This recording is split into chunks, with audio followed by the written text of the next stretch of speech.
Hello and welcome to Green Pass Gaming. I am your host Flap, and joining us tonight, as ever, looking after the chat and helping steer the ship, we've got Puxley. Hello, Pux. Good evening, Flap. How you doing? Yeah, not too bad, thank you very much. It's been a bit of a quiet news week. There's been a few bits and bobs going on, and we've had a little bit of a change to our show this evening, so we're going to see how it goes. Yeah, it's like I say. I think people are busy playing their Xboxes at the moment, and that's absolutely fun because that's why we enjoy this hobby and spend as much money on it as we do. But before we carry on, let's welcome to the chat VJ, regular to the show. How are you? Yeah, great. Thanks, Flat. Thanks for having me back on the show, and I'm looking forward to discussing this week's topics with the panel and some of our friends in the chat. And it could be, in fact, an interesting couple of hours. How are things stateside weather-wise? Is it because I'm not sure? I don't think I've ever been to the States this time of year, particularly East Coast, West Coast. Sorry, what's the sort of temperatures like over there? I think they're pretty low at the moment. I haven't actually checked what exactly the temperatures are, but it is a little cold. But the sun is shining, and wherever it's shining, there are plenty of warm spots. Nice, excellent. So a guest to the show and becoming a kind of a regular, a little bit like Luke Steele. Actually, we've got Scott SX2. How are you?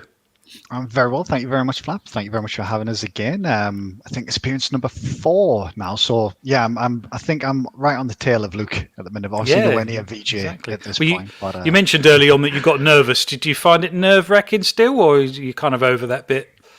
I think I'm over it a little bit. I think it's the live aspect that is a little nerve-wracking. I did find myself after the first episode also like checking out the comments on YouTube afterwards to see if anyone said anything. But I did actually get some very nice sort of comments on Twitter through my DMs and stuff, which was really, really nice to see. Obviously, help with the confidence a little bit as well. Yes, that's good. Sometimes you just have to ignore the comments, in all honesty. But yeah, no, that's fine. And unfortunately, we're man down tonight. We were due to have Archimedes, but due to unforeseen circumstances, he's not been able to make it, which is a real shame. Hopefully we'll get him back on soonest.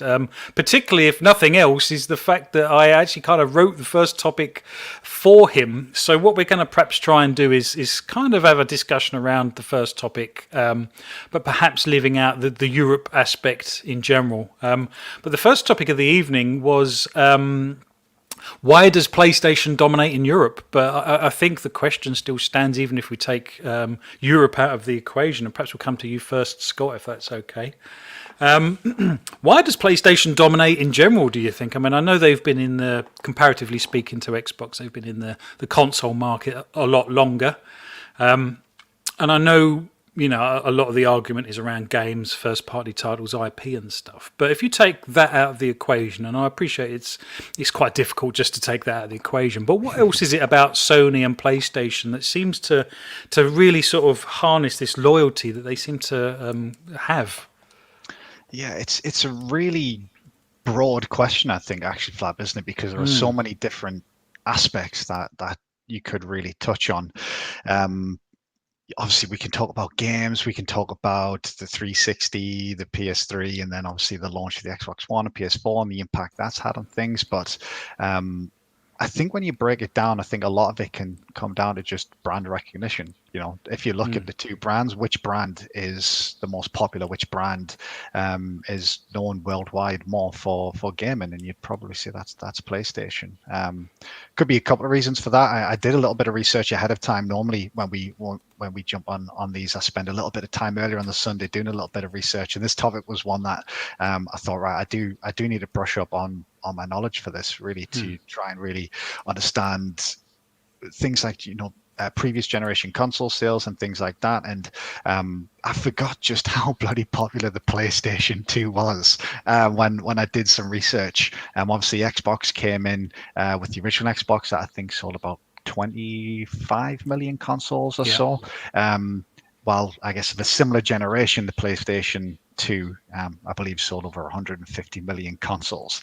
So I think right away, when you look at Microsoft coming into the console space and just look at how popular Sony already was at that particular point. Well, did you own a Dreamcast? I did, yeah. I didn't actually have a PlayStation myself. I was a Dreamcast guy, so me too. I wasn't. I didn't actually own a PlayStation 2. I had a PlayStation 1, but then I kind of got into PC gaming a little bit later, and then my first console that I sort of bought myself was a Dreamcast, not a PlayStation. So, yeah. And was the PlayStation sold over 100 million consoles? So before Microsoft even got into the game, or when they got their first generation out the way, PlayStation were what, 250 million plus consoles in, and Xbox was a tenth of that, essentially. So I think obviously PlayStation had a massive head start. And what I was thinking originally when I was doing my research was Microsoft had done a bloody good job to get where they are when you consider those facts. To actually get where they are now with the Series X and S, but also just how well they did in the 360 generation. But I think the 360 generation was the exception rather than the rule when you look back over the course of the generation. So, and then when I was also doing a little bit more research, and some of the things I was looking at is, well, marketing. Now, I know the topic was originally centered around Europe, and one of the things when I was originally looking at it from that perspective was just looking at it from me being based in the UK, and obviously yourself and Puxy might be able to comment on this as well. But how much do you see Xbox advertised on TV? Can you recall? No, exactly. Not very Not many instances of that. The answer is nowhere near enough. Exactly. Yeah. I think the only advert I've seen for Xbox actually on TV so far was the Assassin's Creed TV spot, which had the Series X at the very end of it. But obviously that was for a multi-platform game.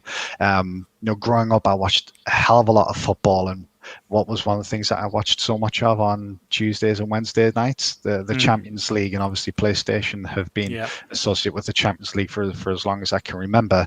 And then I don't know if you saw recently, but there was, and this will be my final point, actually, before I let someone else chip in, there was a recent article on VentureBeat as well, which discussed, and obviously this is specific to the States, but they looked at TV advertisement in the UK between the middle of October and the middle of November, obviously as we were ramping up to the launch of consoles.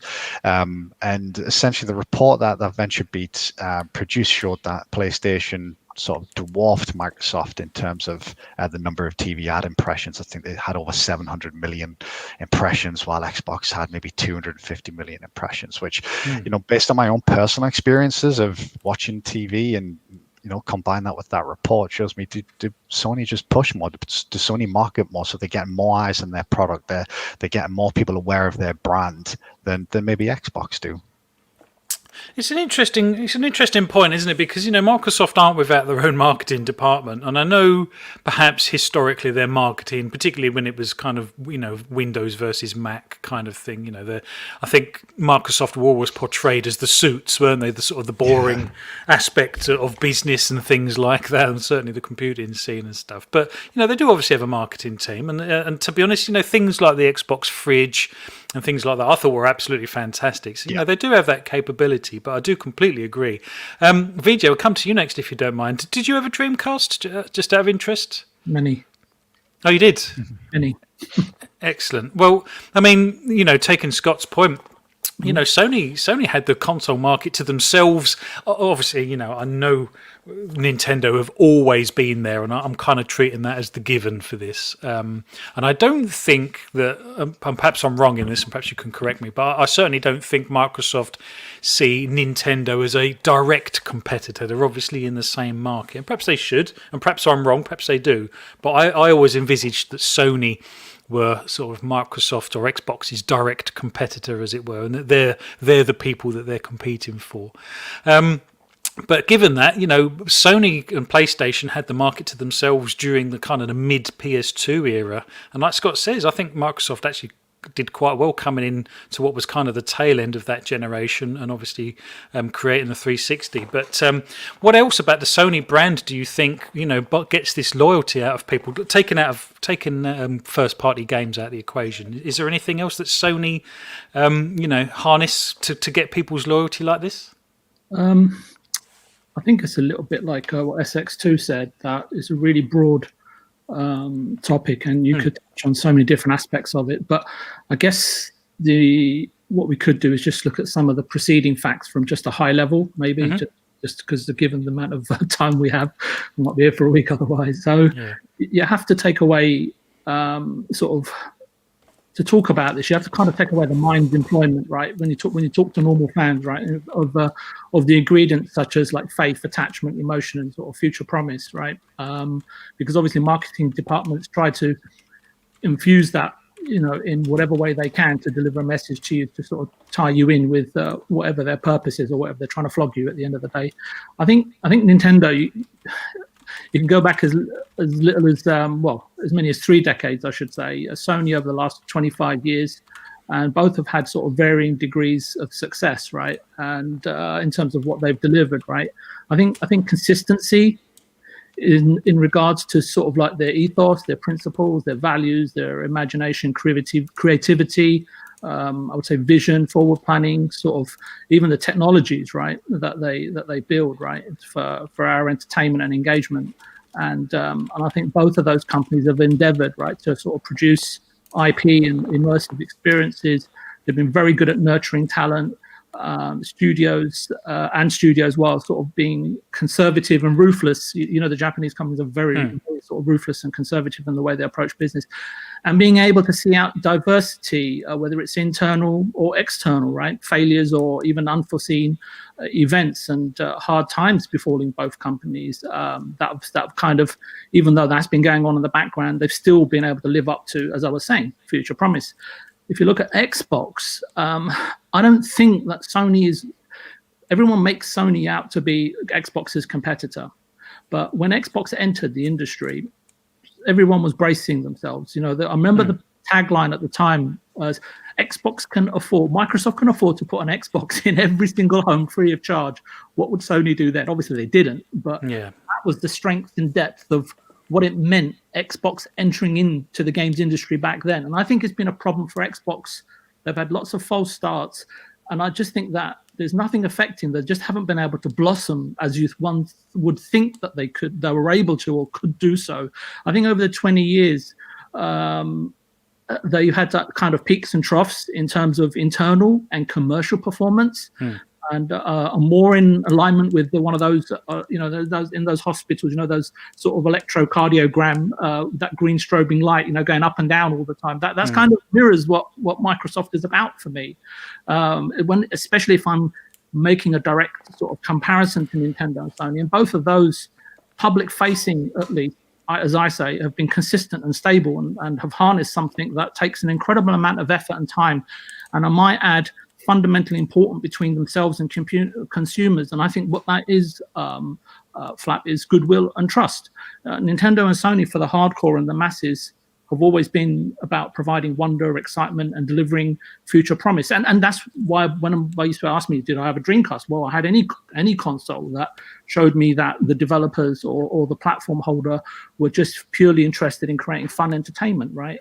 And I think arguably this is kind of these kind of words and have become, they've been basically, I would say that these two brands have become synonymous with playing video games. Perhaps just like tissues are simply synonymous, if not interchangeable, in the Western world with can I have a Kleenex, or instead of washing up with can I have fairy liquid? But Xerox, these things turn into a verb, don't they? So to wrap up my point, I think they have further harnessed, coupled, or sort of yoked trust with loyalty and goodwill. And trust and loyalty, I think, is the most important thing, because loyalty to the brand, and created a sort of a yin-yang circular symbol. But that might not really be the best illustration, since it's like the Chinese philosophy, the symbol means like contradictory or odds, while sort of being complementary in nature.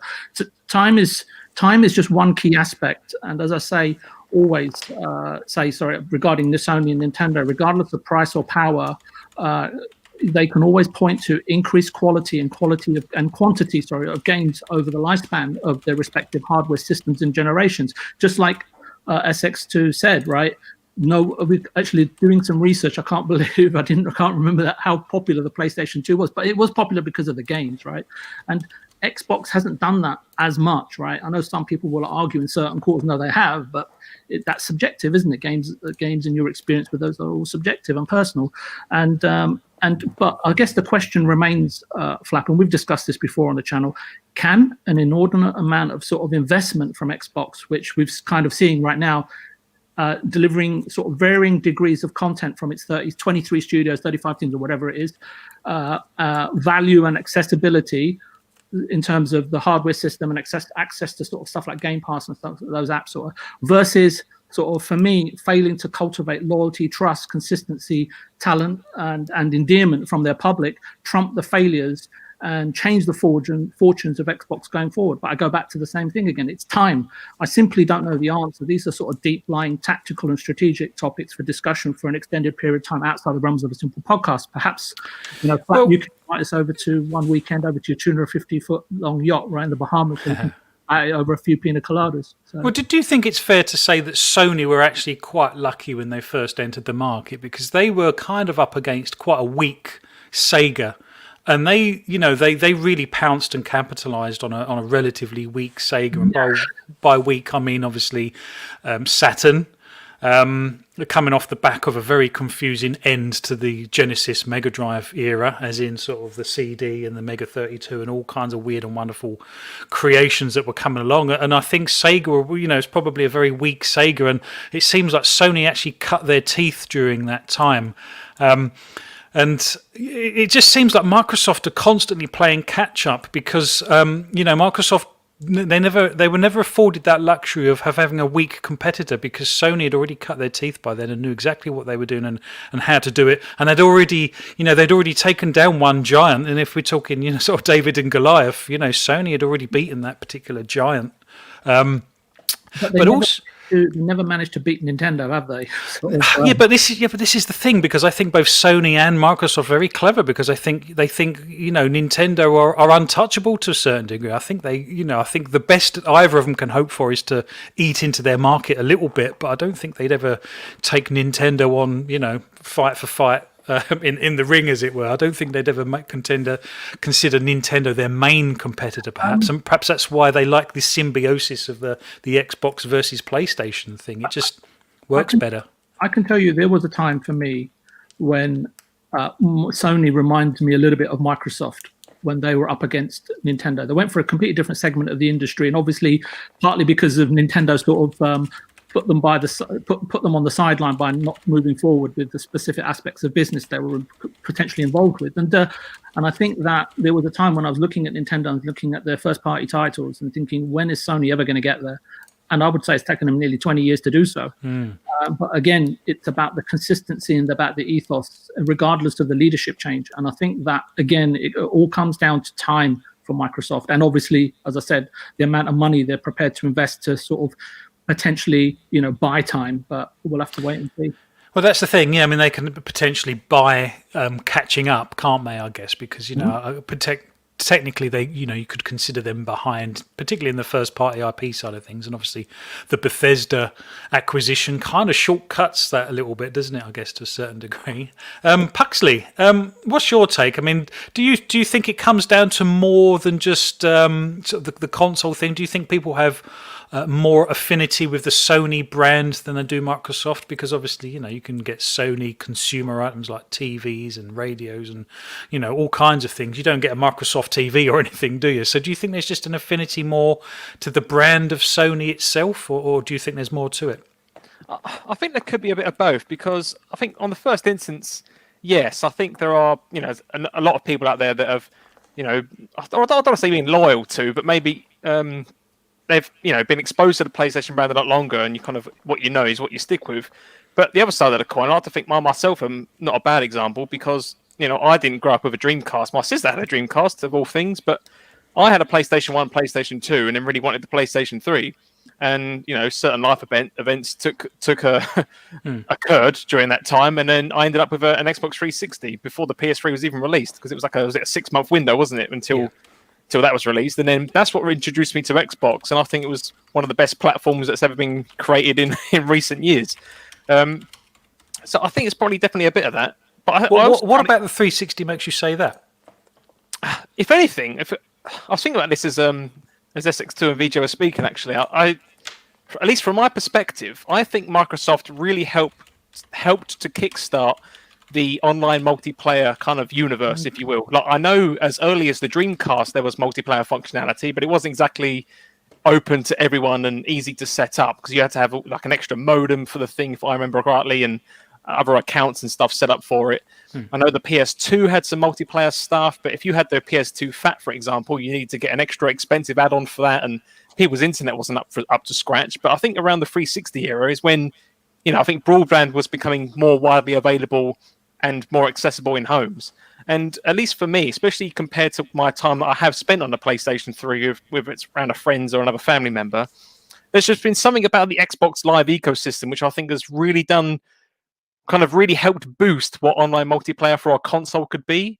And I say console because obviously multiplayer gaming's been around on PC since you could argue the mid-late 90s. I was playing online PC games back to the mid to late 90s. But it was unheard of from a console, because I think back then, especially, consoles are maybe kind of partly deemed a fad still. Well, the Dreamcast, as far as I remember, came with a 33K modem, dial-up modem. That was built in, I believe, wasn't it? Or was that it was actually modular. You could actually slide it out. I think you could upgrade it to a 56K modem, I believe. Big numbers. Yeah, I don't know. I think you're right there, Flap. I'm pretty sure. I remember pulling that thing out and trying to get a different one in one time when I was a lot younger. Not really know what I was doing. I'm not convinced the 56K modem was ever sold over here. I think it was kind of 33 or nothing. But I remember playing Choo Choo Rocket online, and that was just blew me away. I think there was Choo Choo Rocket. I remember playing an import version of Quake that had online. I think it was Quake, but the European version didn't have Quake. I think only the US version had Quake. Quake on dial-up. Wow. Yeah, and then the big one for me, Phantasy Star Online, was like one of the games along with Counter-Strike that really introduced me to sort of online gaming. Okay, that's interesting. But, I think that's probably my main reasons. I mean, I find it interesting what you're saying as well about, why do these companies not necessarily touch Nintendo? But what I think is ultimately interesting about that from a Sony perspective is it was actually thanks to Nintendo that Sony or the PlayStation even existed in the first place. That's true. There. Yeah. I suppose just from memory, at least, for those who aren't aware, I mean, back in the SNES era, Nintendo actually partnered up with Sony to create a disc add-on for it, which eventually got discontinued, and I believe not even discontinued. I think Nintendo actually abandoned the project and then went with Panasonic, I believe. And then Sony had all this kind of research and R&D done for the system that they did. They took it upon themselves to create their own system with a disc, and that's kind of what spawned the PlayStation in very rough terms. But if anything, I think the whole existence of a PlayStation in the first instance is actually probably Nintendo's fault, for better or worse. No, absolutely. I think Nintendo opened the door to Sony, and they wanted to collaborate with them, didn't they, on some of the hardware side? And I think Sony thought, actually, we don't need Nintendo. We can do this ourselves, and they've proven that they have. Well, that's what I mean. I think it's the other way around. I think it was more Nintendo decided to go with a different supplier, so to speak, and I think that's what helped spawn it in a way. So I think Sony owned a lot of the original data for the research back in the day, and of course that's what spawned PlayStation, as we all know and love. That's interesting. I wasn't aware of that aspect of it, to be honest. But what's going on in the chat, Pucks? We've had quite a lot of chat going on. We've got actually, let's just do some shout outs while we can. Dragon Wolf, welcome to the chat. Indie Gamer, always great to see you. He was on last week's show. So Shady, thank you. Rosie Brown, we did a Boom show together, Rosie Brown and I, a couple of weeks ago now. She's no elite. Pixel Slapper. Who else have we got? Animated Evil. I saw Mysuko. I really don't know how to pronounce that. I'm hoping I'm doing that justice. Oh my goodness me, we've got so many people in the chat. What's happening in the chat, Pucks? Are they agreeing, disagreeing? I've got a few comments saved here. So I've got one here from Gritty Teeth Gaming who says, sometimes you just get used to a certain console. The older generation got brought up with the PlayStation, and you just stick with what you know. As long as Sony bring out a good console, there's no need to change. Which is obviously what we're seeing, I think, so far, which is an interesting comment. And the same person, again, has said, it's not always about facts and figures. It's like a football team. You always have one that you watch. And again, that's actually quite a good point, actually. It shouldn't always be, you don't choose a system for facts and figures. I think especially if you're a younger person, whether it's back in the day or today, you're not necessarily up to scratch. Well, at least back in the day, you weren't up to scratch with the latest. You just kind of knew what you knew from playground chat and everything else, I guess. Would you agree with that? Yeah, I would. I mean, my preference has always been Sega, and funny enough, I'll come to you, Scott, afterwards if you don't mind with a question around this. But yeah, I guess we all have a preference, don't we? It's human nature. Yeah, that's true. I got one more comment here as well from Shizno Elite, who says, "Unfortunately, Microsoft still have that '90s stigma with them, and it hurts Xbox, in my opinion. But I'm sure there's more to it than that. Just that it's just part of Xbox problems." I saw that comment, and VJ, we've had this conversation in the past, and perhaps I'll come back to VJ with that particular point if we can. But I'll come to you first, Scott, if that's okay. So, you was a Dreamcast guy. Do you think, lots of Dreamcast guys kind of eventually evolved into being Xbox guys because that was kind of the replacement for the Dreamcast in their eyes? Because that's kind of how it was for me, if I'm honest. Yeah, I think that might be part of it. If I remember, just thinking back to some of the games that came across to Xbox from Sega, the likes of Jet Set Radio Future, and games like that. And I think for me, and it's actually a really good point, I think that Puck's made, and that was part of the reason that I transitioned across, was the online element. I got used to online gaming with the Dreamcast. I wouldn't even want to guess how many hours I put into Phantasy Star Online. I can certainly tell you about the horrific phone bills my parents got when I was younger because of the dial-up connection that I had on. And like I say, I played a lot of PSO, I played Chuchu Rocket, I played some Quake as well. And then coming over to the Xbox, it wasn't Xbox Live originally, if you remember, but I used to play multiplayer games across things like X-Link Kai, GameSpy, and things like that before Xbox Live was even a thing. But there was still that sort of multiplayer component, which from my perspective, at the same time I was playing games like Counter-Strike on the PC. So I think that's maybe part of it. Some people will have, different affinities to different games. I was a big fan of Panzer Dragoon Order, which, if I remember, was also a game that came to Xbox. That was original Dreamcast. Please correct me if I'm wrong. I am thinking back a while now when I was a little bit younger. Yeah, so I'd say, I guess, just to answer the question sort of a simple way, I'd say I think so, and certainly in my personal experience, then that would be the case. I did have a question for you though, Flat, maybe for VJ as well. I'm happy for you to come back to this in a moment, because I'm hoping that maybe you guys, maybe chat, could educate me as well.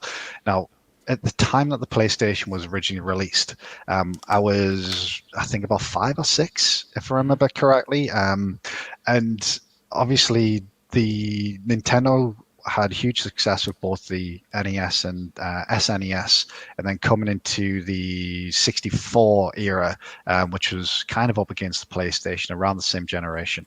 And obviously the PlayStation had massive success, and both the GameCube and the N64 had limited success, and I think that's putting it quite generously in some cases. I think both of them sold relatively poorly in today's terms at the very least. Do you, from your experience, remember maybe why that was? What was it that Sony captured that maybe Nintendo didn't, despite the success that Nintendo had in previous generations? Like I say, I'm happy for you to come back to that question in a moment if you want to jump to VJ, but it was just something that came to mind when we were talking about sort of generations and Sony's brand loyalty, which they didn't have with the PlayStation, but Nintendo had, and yet Sony had massive success from almost day one. That's an interesting point, actually, because obviously back in the day, it kind of was Nintendo versus Sega. And like you say, you could have assumed that, PlayStation would have sort of taken on Sega's mantra at the time, but I don't think it did, to be honest. I'm not really sure. VJ, I mean, what's your take on the SNES, NES, and Nintendo in the era of sort of PlayStation 2 and PlayStation 1? What I remember is that the NES, and I think subsequent the Super Nintendo, was in Europe was being distributed by Bandai at the time up north of England, and you'll find that most companies that came into Europe, Activision later on in the 90s, Konami, Capcom.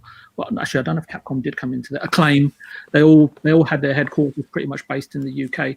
So so it's pretty much a toy company distributing the Nintendo brand. When Sony came to the UK, obviously during the 70s, I don't know if you know, but Debenhams used to distribute Sony products.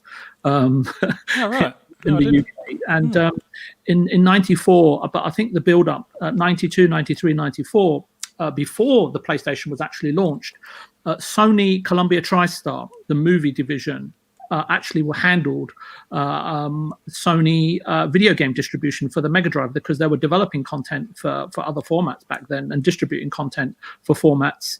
I remember Mickey Mouse, a Mega Drive game. I don't think it was Castle of Illusion, but another one. It escapes me at the moment. It was more based on the black and white cartoons, Steamboat Willie and stuff like that. So they had a massive hit. So they were basically preparing the division for the arrival of for PlayStation. Now, obviously, you have to look, is that first of all, you've got a toy company distributing toys to toy shops, either Hamleys or a very, very few retailers that were actually stocking Nintendo products at the time. And then you had a lot of importers at the time as well. But when PlayStation arrived, not only did it have stuff like Ridge Racer, and they went for everything that Sega didn't have, because Sega was kind of a close company back then as well, and so was Nintendo. With Nintendo working on their own first-party content, Sega had obviously all of their arcade games, and everybody at that point was saying, when will we have perfect arcade conversions? And then obviously Sony, remember, they were the ones that had the 3D chip incorporated in the PlayStation. Yeah, absolutely. Well, which opened up for games like Tekken, Ridge Racer to look completely outstanding. They were so reliant on third party at the time. They cultivated third party studios because they didn't really have any first party credentials at the time. But also look at the difference. Sony were then already distributing content throughout Europe in terms of their movies, VHS video recorders, and obviously TVs, Walkmans. So their distribution infrastructure into sort of completely different realms of outlets throughout Europe and Middle East and Asia. Put them on a completely different scale in terms of distribution. That's the first thing. And then obviously what they did, they didn't just target kids or hardcore gamers. What they did is that, I don't know if you remember, they started advertising in nightclubs and venues like that, because what they did, they brought over their marketing division from the film, which we still point to today. If you remember, yeah, I completely agree. I agree with every single word you've said so far. Yeah, absolutely. Go on. No, I'm good. I think you get the gist of it, right? I just don't want to go off topic in terms of... No, I think that answers the question perfectly. And for me personally speaking, Scott, in all honesty, the PlayStation kind of came around when I was just starting to work. And I could afford, to go and buy, I bought a Sega Saturn and reluctantly a PlayStation 1. But for me, it seemed like being of that particular age, the PlayStation games seemed a lot more grown up. So, we had things like Resident Evil, Gran Turismo. Those sort of things didn't really seem to exist on the Nintendo systems. It seemed all kind of, Mario, bright, colourful platformers and things like that. Whereas I think for me personally, Sony kind of caught that more mature market. I think whether that was an illusion or not, I don't really know, because Resident Evil actually came out on the Saturn. I remember comparing my Saturn version versus my friend's PlayStation 1 version. I had to concede that the PlayStation 1 version was better graphically and things like that. But does that answer the question, Scott? Yeah, it does. It's just fascinating. So like I say, it's probably a little bit before my time to really understand what it was like. And it's fascinating to hear VJ say they were advertising in nightclubs and things like that. I couldn't imagine, well, first of all, I couldn't imagine going to a nightclub these days. But even when I was going to nightclubs, I couldn't imagine seeing, a PlayStation advert or something like that. But that kind of ties into what I'm saying, though, because I think the generation that Sony caught, and this is why I say Sony, I think, were very lucky in lots of ways. Like I say, they started competing against a very weak Sega, but they also caught the generation when they could start affording their own consoles and stuff and actually start catering for that more mature market. And I think Sony did a very good job of capturing or understanding that early on. And like you say, how many consoles would they sell if they was to start advertising Nintendo in nightclubs? Yeah. Do you know what I mean? Sony are the ones that capitalized on that for a very specific reason, and I think they did very well with that. Yeah. Sorry, guys. The other thing I think which is pivotal, obviously, Puxley's commented on it in terms of how Sony came about, right? Because at the moment, the first thing they actually did in the games industry was design a music chip for Nintendo, right? Mm-hmm. And the thing is, what they had, remember, it was the era when Ken Kutaragi, he's like incredibly forward-thinking guy, sometimes too forward, and I won't mention the PS3, but he came about and saw the evolution of games and inserted a 3D chip right inside the PlayStation, and I think that was pivotal. Besides making it look like a really cool piece of tech, right, and all of us kids, well, one was at school, and coming out of the Amiga, ST, Mega Drive, SNES, it was just something that was. I remember because I was in Japan at the time. I was queuing up outside Softmap in Akihabara when I bought a PlayStation in Japanese. They only give me one. I asked for two, but I just kept getting this one finger, and I bought Ridge Racer, and I went back to the hotel to play it non-stop for about 10 hours, but yeah, Ridge Racer. Yeah, it was amazing back then. Yeah, absolutely. Well, Puxley, you're a Nintendo guy. I mean, what keeps you with Nintendo, and B, what is your affiliation with Sony? Do you think? I mean, how being you've got a PlayStation 4, you've got a Nintendo Switch. How does that kind of work in your mind? That's an interesting question. Well, in terms of how I started, really, I mean, I was, for those who don't know, I was born in the kind of early mid 90s, and my kind of first intro to gaming, apart from being quite young and playing a Mega Drive and a Master System 2, believe it or not, which I still have one of those lying around. My first real introduction was actually through a Game Boy Color. Another uncle of mine had the original Game Boy, which I'd seen, but the Game Boy Color just came out, and of course that's when the big Pokemon boom and trend happened, and that was kind of what helped me get into Nintendo and discover it, as well as discovering Legend of Zelda and Super Mario. But things like the N64 I completely missed. Again, I'm at that kind of age where you don't really obviously know what exists or what's about. You just kind of see and do what's around you. And I believe it was actually yourself which helped introduce me to the PlayStation 1. And I remember, way back as well, going through, like, when you used to get a magazine and you got a, demo disc 47 or something, which came with loads of different titles that you could try.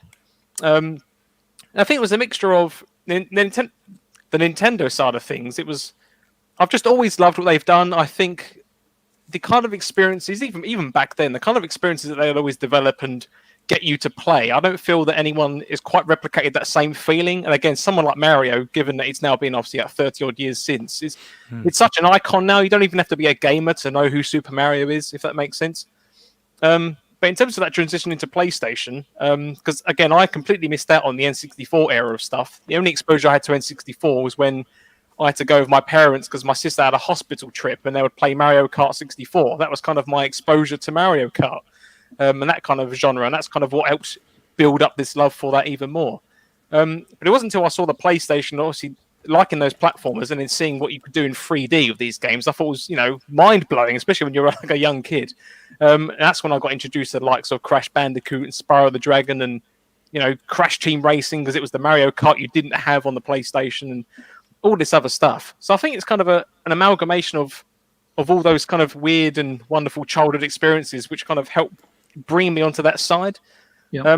But as I say, I mean, I followed from that point. I was a big PlayStation fan, but it was also, again, from hospital trip playing Mario Kart 64 and playing a Game Boy and actually going around an old school friend's house and being introduced to Smash Brothers. It was actually that experience which why I really wanted to get a GameCube. And that's kind of what helped me get into that genre even more. And I absolutely loved that system. And, as I got older, I was quite saddened to know that it actually did quite poorly, sales-wise, But then there's so much more variety, I think, on PlayStation. At least back in the day, back then, there was so much variety and so many, like individual, small teams in a garage somewhere just putting together some code and throwing it on a disc and taking it to a publisher. There was thousands of games like this that you don't really see anymore. Like now, that you've got the indie space, and then you've obviously got the AA and AAA experiences that you see. You don't really get much of that weird and wacky, wonderful, kind of odd little tile that you might see, if you know what I mean. Yeah, I know what you mean. Yeah, I mean, they had some, they had things like Parappa the Rapper and Medieval and all of those sort of old school sort of games. So, they did cater for the sort of the younger market as well, but they also catered for the older end of the market. I think they did very well. Like I say, I maintain that I think Sony have been incredibly lucky at the time when they came in, that perhaps they chose their moment very well, let's put it that way. And I think they've also been fantastic at capitalizing on how lucky they've been, perhaps. I think the luck, that if there is any luck, I think it's just down to Nintendo basically opening the door for them, right? They had nowhere else to go. But I mean, timing wise though, like I say, competing against a very weak Sega, and they were coming into a generation that had been around. A lot of the generation that's been around since the beginning of the consoles were, I don't know, probably early to mid to late teens at that point, and ready for an 18 or a 15 rated game, because it kind of felt more like for them, if that makes sense. But I think that's also probably why going into you could show all these sort of 3D graphics and going for a mature kind of audience, even if you're talking like your mid-teens. I mean, I think also don't forget that the PlayStation's main competitor was the N64, which obviously used cartridges. And I remember, watching interviews and stuff, a couple of years ago, that the cost to put games on cartridge compared to disc was obviously there's a lot more cost putting something on a cartridge, but equally there wasn't enough physical space on the flash device of a cartridge compared to a disc. And I think that's also what helped, because a lot of developers were pro Nintendo, I believe, at the time, and then obviously Sony was this new thing on the block, and what the hell's a PlayStation? And then when they could see what the graphical prowess was and what you could do with a disc medium, I think that's what also helped propel it as well. It's like deciding to go with a disc and not a cartridge, obviously based on what we just said a moment ago about what they did with Nintendo, try to bring a disc drive over. I think it's also those kind of bits of luck and timing as well, which also helped propel it to where it is. I think this. Sorry, Flap. I think there's two things here. You have to remember, as I was explaining about Nintendo, the distribution was nowhere near what it is like today, or what we've come to see it. It was very narrow. Sony, on the other hand, their distribution was widespread. They went to Square Enix, and it wasn't just Square saying, "Oh well, PlayStation's better because it's disc based and it's cheaper, etc., etc." Partly they developed that game, which was probably one of the most expensive games built in the 90s, which in Final Fantasy VII, and the other IP. And these two games were almost like national days, right, in Japan in terms of release. But locking up those two in Enix and Square, because remember Squaresoft and Enix weren't merged at the time.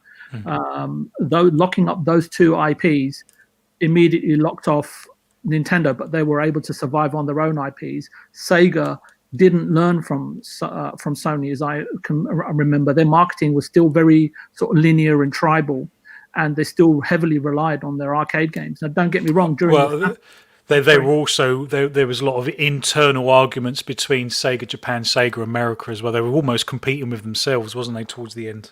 Yeah, I think you have that I think you even have that today, right? We hear about it between Sony Japan and Sony US. How true it is and to what degree animosity is and all that, so on and so forth, I think is different. But I think, again, Sega was a Japanese company, and their scope of how they felt in terms of, they tried to base everything on the success of the Mega Drive, and they thought, let's just repeat that, and let's not sort of sway too much. Let's not try something too crazy. We're not Sony. But there were so many lessons that Sony showed that there was a better way, a newer way, a fresher way, and how to move forward. And don't get me wrong, I think the Sega Dreamcast was fantastic, and it had some fantastic games on it. But I remember, because I used to work quite closely with Sega in Europe at the time, and frustration there in terms of what they wanted to do, and the funds available were quite restricted. And all of that, as I say, even for Sony today in America, a lot of the narrative and the direction comes from Japan. But anyway, yeah, no, that's fine. And to be honest, I don't think that surprises many people in that. And I've got a question about that later on. I'm going to ask the panel as well, actually. But Puxley, yeah, I mean, obviously the birth of 3D gaming could only really come about truly when CDs came along. I think you get 680 meg on a CD. I think that's right. I know the Dreamcast had its own GDs, game discs, I think they called it. They had like a little sector in the middle that was different. I know it was to do around the DRM side of things and anti-piracy and things like that. And I remember obviously the PlayStation 1 discs were black, which was quite a novelty at the time as well. Quite a lot going on in the chat. Pux, what's happening there?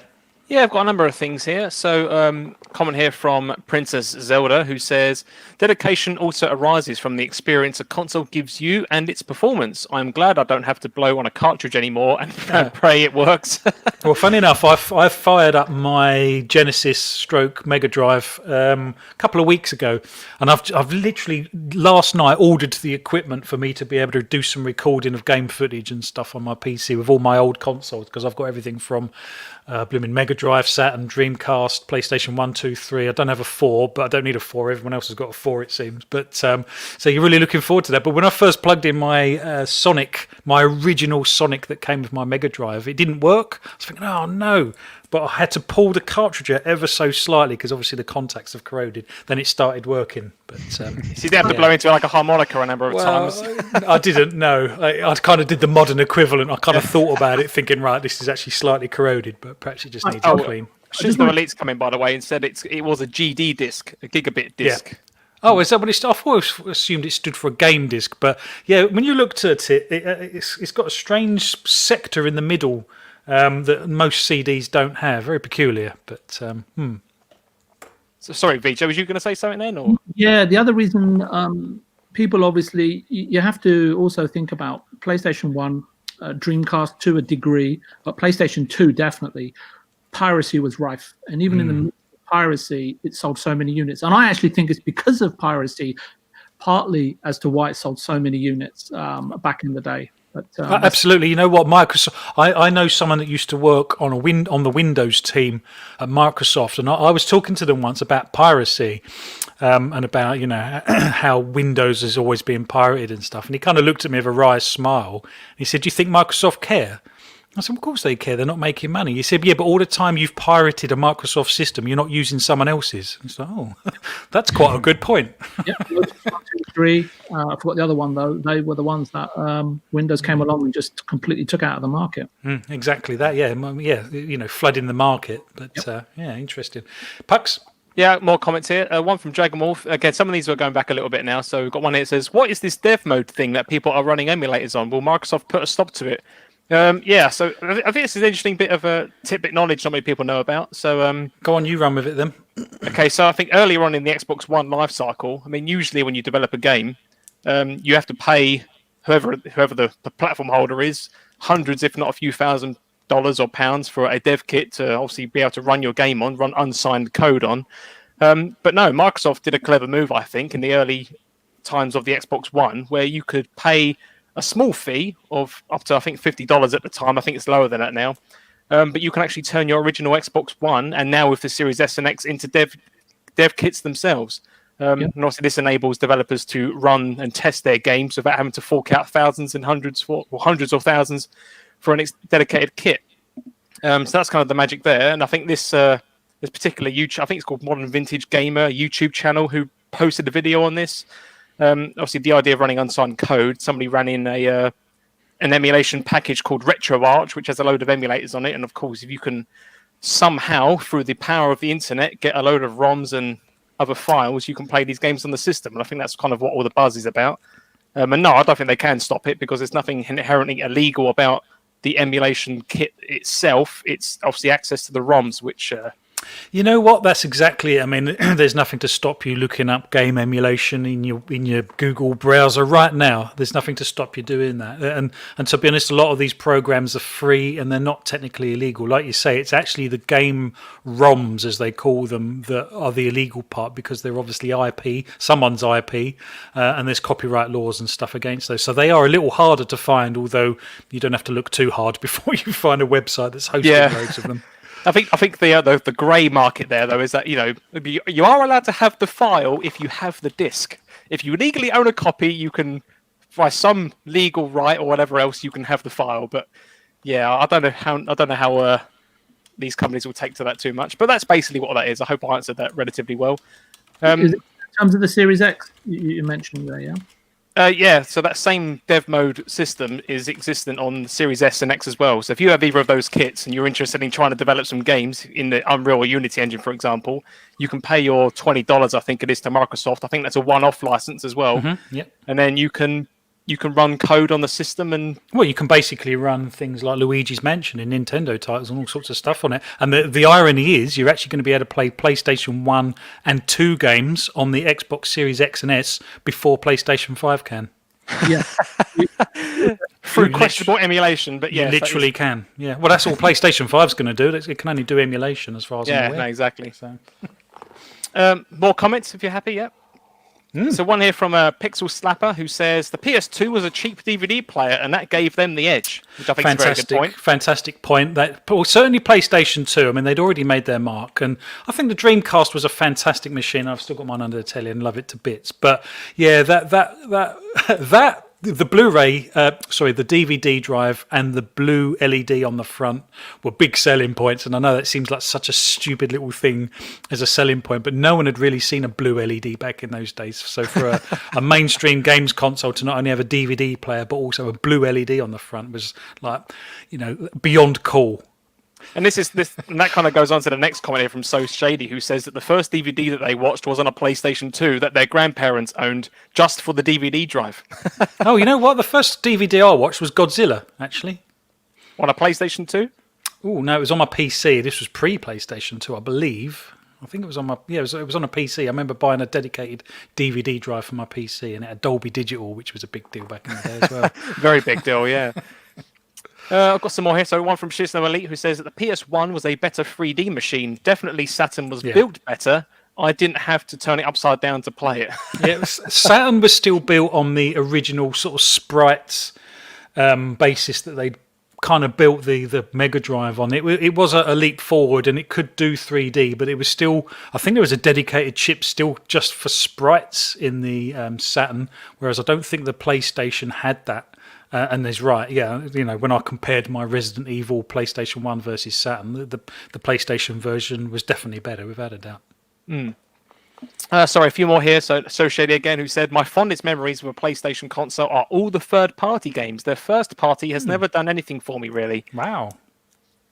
Yeah, which I think, again, we're talking at a time when there were thousands of titles, and of course, the minority of those were first parties, so that kind of makes sense to me. It does. I mean, one of my fondest memories of a child, as it were, when I used to go into my local sort of computer software shop, game software shop, I suppose you'd call it. It was next door to Woolworths in the UK. I'll never forget this. And there'd be a whole wall of Commodore 64 stuff. There'd be a whole wall of ZX Spectrum stuff. And some of the games started at 50p, which is kind of like 50 cents in the state. I mean, we're obviously going back a little bit now, but there was just so many tiny little games out there that you could just try really cheaply and stuff, and some absolute gems as well. But yeah. I've got a few more here, and then we can move on. So one from ABA CAB 72. Yeah. I was struggling with that one. Yeah, Abacab 72. Abacab 72. Let's go with that. Sorry if I pronounced that incorrectly. They say most people in Europe don't support Microsoft in general because of their past monopolizing of the computer markets. People don't forget that and want to see them fail at every turn. Is that true? I wasn't aware of it. Yeah, no, it was a thing, and VJ and I have spoken about this in the past, and perhaps we'll have a little discussion now about it. But yeah, Microsoft was seen as the bad guys, to be honest, particularly around monopolization and things like that. Do you remember Netscape and things like that? I think, God, I can't remember what the Microsoft equivalent of their web browser was now, that came with every... what was that called? I think it was just called Windows. No, it's called Explorer, I think. Yeah, Internet Explorer. That's it. Sorry, Internet Explorer. That's it. And they bundled that with every operating system. And I know they went through the courts in Europe about monopolies and things like that. But I think Microsoft, they've had some bad press in the past, and like you say, they've had bad press that perhaps Sony never have. That's probably another angle to all of this. Sony have never really, not as far as I'm aware, had this sort of negative press that Microsoft probably have. And like Abacab 72 says, sometimes the old habits die hard, perhaps. What else we got, Pugs? Yeah, sorry. So the same person. Okay. Yeah. Also said, I personally love the Xbox ecosystem more than the others, but there's no denying that the PlayStation has better games so far. I have seen a few other comments to this saying that better games is subjective, which is very true. But what are your thoughts on that?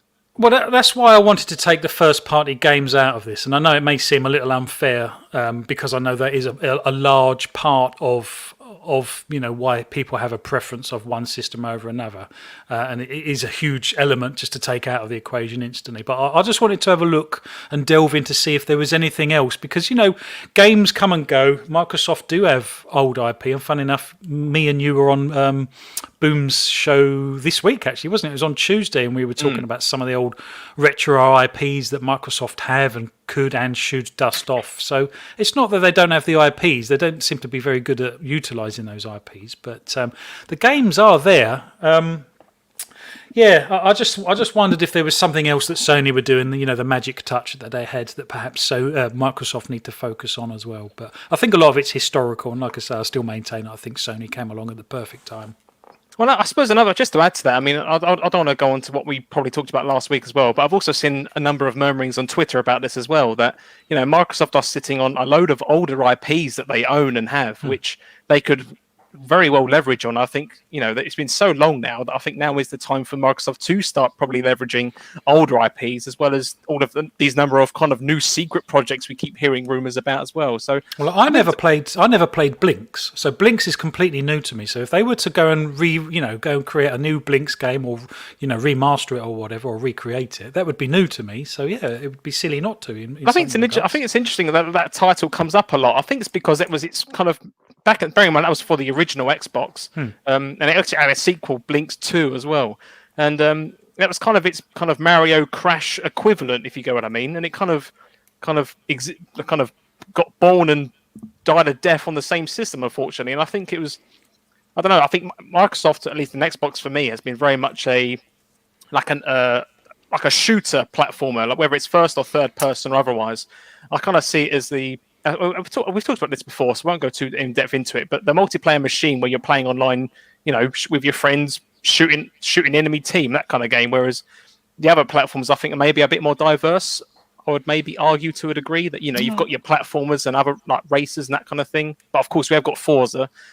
So in terms of races, I think that's covered as well. But I think there's some genres which are probably lacking, which maybe is what people might be alluding to when they say that PlayStation has more. But it's normally your third person over the shoulder single player that Microsoft tends to get pointed at as lacking in, whereas obviously PlayStation first party titles are almost, it seems, predominantly that. Yeah, good point. One last comment before we move on.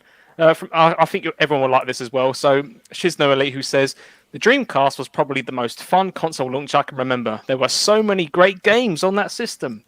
Yeah, which I think you can attest to. Yeah, oh, absolutely. Ready to Rumble, Crazy Taxi. I mean, the list goes on and on. We'd be here all night sort of rattling off our favourite Dreamcast games. And it was that kind of crossover from... It was the first time for me personally that you could actually have arcade quality games in your living room, that they'd never really existed up until the Dreamcast. And obviously, Sega's back compat arcade titles were fantastic. They had such a long list of things that fantastic IPs that they could bring to the Dreamcast. Unfortunately, it just died too early. And as much as I at the time was blaming Sony, the problems were Sega's, to be honest. And when you look into what happened in Sega around those times, the end was nigh, as it were. Unfortunately. Scott, we'll come to you. We'll try and close this one off if we can. I'm just intrigued to know what you think Sony and Microsoft make of Nintendo. Do you think they just leave Nintendo a respectful sort of distance and just let them do their thing and not even bother trying to compete with Nintendo because it's just too, bigger brand to even compete with? Yeah, it's interesting because I think what you might hear someone like Microsoft say publicly might be slightly different to how they view Nintendo internally. If you hear Phil Spencer speak about Nintendo, I guess in PlayStation in some respects as well, he talks more about how Google and Amazon are his competitors and not Nintendo and Sony. But is that because you think that for him, he feels that they are more realistic competitors that he can actually deal with? Is Nintendo too much of a bigger problem for him to be able to deal with? Yeah, I think they just operate within slightly different areas of the gaming market. Obviously, Nintendo have the handheld market locked up. Obviously, the Wii aside, the sort of their main sort of consoles haven't been that successful. Please, sorry, I should clarify. Since the SNES, obviously, they had very limited or very little success with the N64, the GameCube, and obviously the Wii U.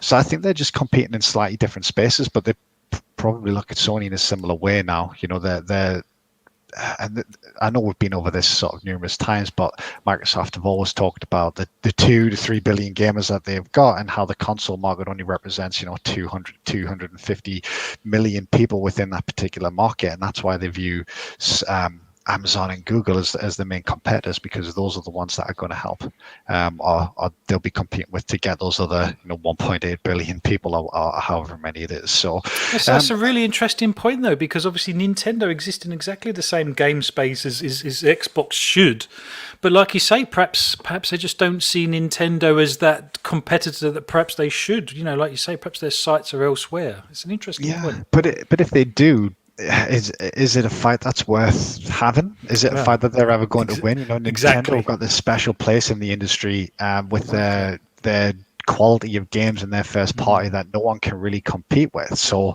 why do it? And we've seen Microsoft actually work with Nintendo quite a bit over this past generation. They've obviously published some games on that console. The likes of Ori and Cuphead, for example, have gone across there. There was many rumors, I don't know if you remember, it wasn't too long ago, about Game Pass being on the Switch with xCloud and things like that. So I think maybe Microsoft will consider Nintendo more of a partner rather than a competitor going forward. Potentially. What about Sony? How do you think Sony see Nintendo?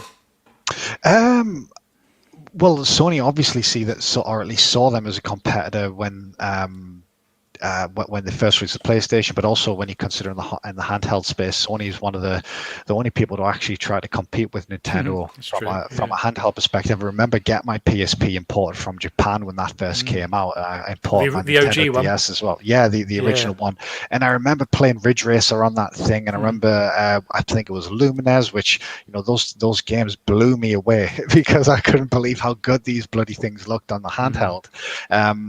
But ultimately, I think the PlayStation and the PSP was quite successful. I know there was limited success with the Vita afterwards, although I'm not too familiar with the Vita because I didn't have one. But obviously, ultimately, even Sony decided that's not a fight worth having, and they doubled down on their console business rather than sort of spreading themselves across the console and the handheld market. So I'm sure they do see them as a competitor, but also at the same time, when you look at console sales, Sony are ahead of them as well, I guess, at least when it comes to units sold for the time being. So maybe as much as they see them as a competitor, they also see themselves still ahead of Nintendo in some respects as well. Yeah, no, I get that. Yeah, that's an interesting point, to be honest. I'm intrigued to know what VJ's take on it's going to be. But I do remember getting, I think it was Spider-Man. I think it might have even come with the PSP. But just the clarity on that screen at the time, it just blew me away. I'd never seen anything quite like it. And I think you could only get, because I was into homebrew at the time. And I remember trying to rip DVDs and playing them on the PSP and trying to get the same resolution, but you could only do it. I can't remember what their proprietary discs were called. UMDs. That's it. They're a little bit like they're a bit like a mini disc, weren't they? That kind of thing. They were kind of like rounded on one end and flat on the other, if I remember rightly. Yeah, but you could run DVDs off the SD card as well. Well, not DVDs. But you could video files on there. You could never optimize the screen resolution like they did on the UMDs. So that was the deal. I remember having all of the rip-in tools and stuff, but I'm probably giving more away than I should now. VJ, I'm intrigued to know, your take on how Sony and Microsoft independently see Nintendo. Do you think do they just leave Nintendo alone doing their thing, or do they actually try and compete directly? No, when we were coming into this generation of consoles, I said, you know what, I think all three systems offer great value propositions, right? And what makes each platform holder distinct is their content, whether it's sort of third-party exclusives or first-party exclusives. So for me, it's a case of also that. Oh, you've gone on mute. You've somehow muted yourself. Oh, sorry about that. It's so as I said to you also that there will come a point of convergence, and you only come to that when you're monitoring each other, right? And as I said to you, Sega never learned or observed Sony close enough before they launched the Dreamcast. It seems like they never learned anything, and I think this time around, what you've got Sony, Microsoft, and Nintendo all have slightly different business models going forward, right? Sony's is obviously very similar to Nintendo's in terms of the philosophy of build it and they will come, whether we sell our games at €50, €60, €70, or whatever. And you've got on the technology side, you've got Sony in terms of an electronics company, right, as one of their pillars of quite a diverse corporation, and where they compete with Microsoft. So the one area that where I see Sony is obviously, I think that they've spent the last 20 years, as I said to you in the first come you asked me about, how come Sony so great, is because I said to you, the one thing I kept looking at when I was looking at Sony on PlayStation 1, PlayStation 2, and even to a degree on PS3 until some of the big hitters came towards later on in the generation, they relied on third parties like Microsoft are to some degree now, given their marketing deals with Ubisoft and is it CDPR as well, and so on and so forth. So I think that they're all observing each other right now and looking at what works, what doesn't work. I think that whatever Microsoft do, I think that the whole thing about 2 billion gamers is just blue sky thinking and just the moonshot, and it's to sort of galvanize, the community and everyone to think, oh, look at Microsoft's ambition. To me, it's neither here nor there. It's yet to be proven. And I think that Sony and Nintendo will benefit from that, right? The more awareness that Microsoft create, and I think that they'll jump on the back of that. What Microsoft have learned is that content is really important. Nurturing talent, fostering studios, and so on and so forth is incredibly important. And I think that they've taken that from Nintendo and Sony and said, look, we'll take on Bethesda, we'll give our teams, more freedom, and so on and so forth. That doesn't necessarily mean they'll be able to produce better games. It's just that I think that they're all adopting each other's philosophies to a degree based on what their objectives are. And again, I think what Microsoft have been impressive with this time, and you could say forced to having to do so, is obviously with the introduction of Game Pass, right, as a service. So I think that, as I said to you, I think that they'll all monitor each other very, very closely, and they'll look to adopt the strengths or develop the strengths that the other has got. And that's why I said that the industry will come to a point of convergence when the models will become even more similar. But I think for Microsoft, the issue is, and I'll stay consistent, I know people may disagree, is that for them, whenever they develop content, whether it's internal, external, whether they acquire studios, it's always, especially the producers that they've got at management level, they're more of very, very structured. And it doesn't matter about the studios because the producers, the ultimate, the ones that pull the purse strings and that, sort of present you to the management, right? So it's a bit of make sure your handshakes are all nice and tidy. Is a case that for me that it's always an endeavorment, right, for them when they're creating content. It's more of a case of, look, there's a fixed amount of time for X, Y, Z. Okay, a project might be 4 years, but this is how we're going to structure and produce our project so it's predictable. Microsoft love predictability in their numbers and for their shareholders. You've seen it in all of their other divisions, and Satya goes on about it. And I think at some point, Xbox will be doing the same. And I think where Sony and Nintendo, they really do nurture and play gracefully with ideas and concepts. It's just the way that they're structured. Again, it all takes time, and it's happened over decades for Sony, right? I mean, I think Puxley was saying, they had so many titles from so many different studios because they never had any first-party capabilities when they came to market initially. So that's, I guess, that kind of gives you an idea of where I'm thinking, from a high level in terms of how all three companies are going to be going forward. And this is obviously, Microsoft going out and buying more studios and enforcing the industry to consolidate. All right. And that's got its pros and cons too, but probably out of the scope of what we're discussing today. No, that makes sense. And like you say, I appreciate Microsoft are, a huge conglomeration, a huge corporation, should I say. Yeah. And they need a consistent income. And in the Xbox gaming division, console sales, game sales to a certain degree are a fairly fluid revenue stream, depending on. I think, sorry, Flap, let's just put that into context, right? Microsoft, let's say before the Bethesda acquisition, the Xbox division, including all its studios, has about 4,000 people. Microsoft employ 165,000 people, right?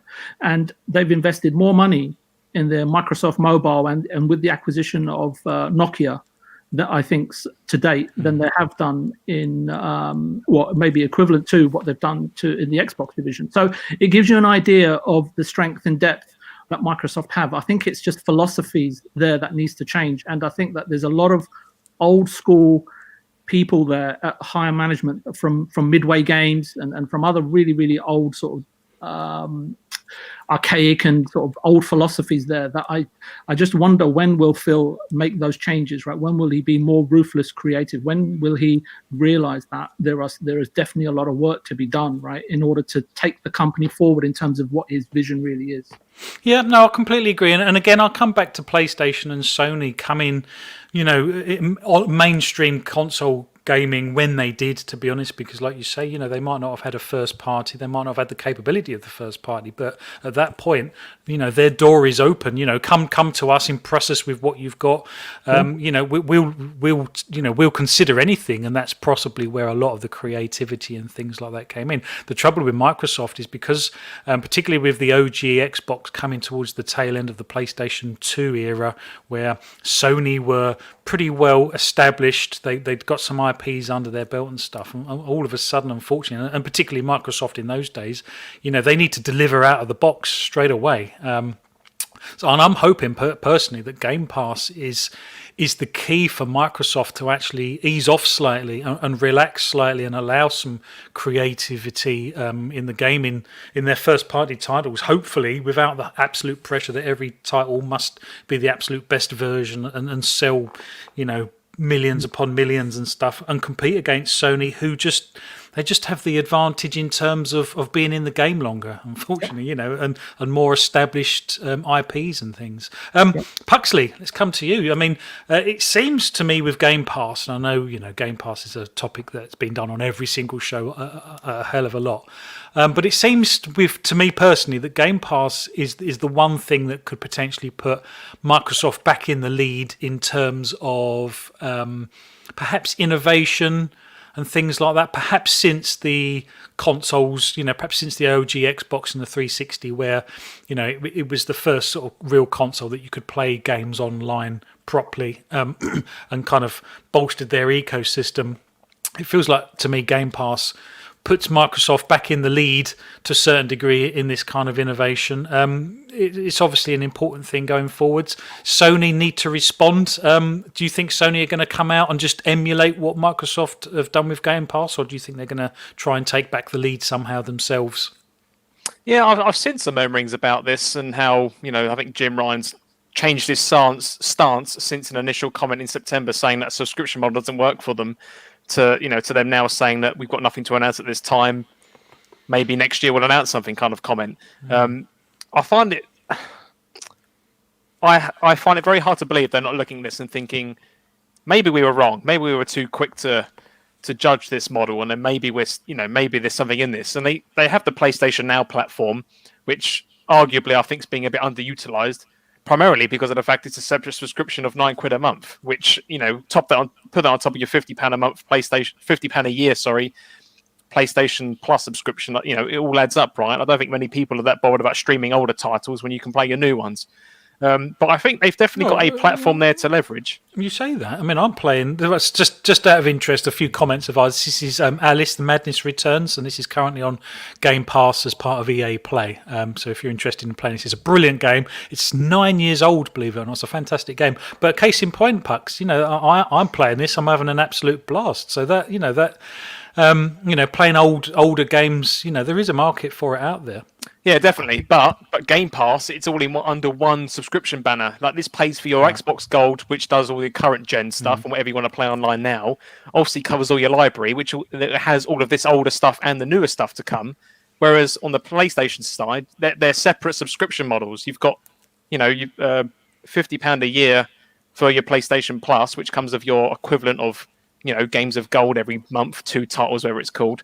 but then you've still got to then pay an extra $8.99 a month, I believe it is, to then have access to PlayStation Now, which I think is the barrier, because I don't think there's going to be many people that are going to fork out.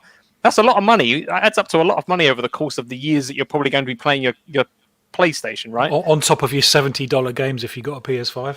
On top of that, and I think you need, like what Xbox have done, if Sony really want to go down this route of trying to make their own form of Game Pass model, I think they need to bring it all under one roof. I don't think you can have it separate. I don't think I certainly wouldn't pay separate subscription for it. I'd probably just let it slide. But then that depends on what the system has. I mean, I say that now, but if that service, if it was separate and it was a Game Pass equivalent, was to come in and it was quite cheap, but you streamed it, and therefore I wouldn't have to pay £70 per title, then that might weigh up a little bit. That might make the difference. But I don't see that being the case. I mean, a lot of people still argue about, but Xbox isn't going to get all the big games. It's like, well, what do you mean? And then I think what a lot of people really mean is you're not going to be getting the big budget Call of Duties or games like Cyberpunk coming to Game Pass day one, no, you're not, because those big publishers obviously wanted to capitalize on people buying their game through normal means, I would argue. Well, and yeah, cross-system as well, yeah. Yeah, exactly. So I don't think Rosie Brown's just come up with an interesting point. I mean, he said Sony originally said EA Play wasn't a good deal and it didn't support it at first. Microsoft allowed EA Play to be supported on consoles originally. And to be honest, Sony have been very staunch in this, opinion that, it's not about online gaming, and things like EA Play aren't, not seen as a good deal, and Game Pass, they were very resistant to things like Game Pass and even backwards compatibility with Jim Ryan's comments. They seem very, staunch in their opinion of all of this. And I think that they're having to sort of roll back a little bit just by the popularity of, Microsoft demonstrating that actually Game Pass is a great deal and it is selling loads and loads of copies. It just seems strange that Sony are so bloody minded around the fact that, their way or no way, basically. It seems odd. It almost seems like they're old fashioned. It does. Like some of their opinions are a little old fashioned. So do you think they're stuck in the old console format? You're asking me, sorry, or SX2? Well, let's ask SX2 and I'll come back to you with that stuff. That's okay. Yeah. I think maybe, obviously, they seem to be coming around a little bit, but it's obviously been that successful for them over the past couple of generations. They haven't really had a need to change. Actually, this is maybe a question for the rest of the panel and the chat as well. If Microsoft were, let's say, they replicate the success of the 360 with the Xbox One generation, and let's say, for argument's sake, they were the winner of the generation. I know that's very, how do you define winner and all that, but let's say, console sales were either even or they were beating PlayStation. Do you think Game Pass would exist, or were Microsoft forced to innovate in order to try and have some sort of differentiation from PlayStation in their offering? I'd probably say if Microsoft didn't have such a poor generation, Game Pass probably wouldn't exist, in my opinion. Completely agree.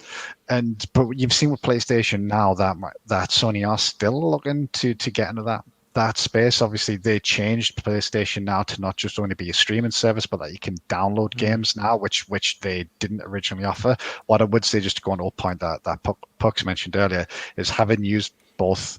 Well, actually, having used Stadia, having used xCloud, and having used PS Now, I can say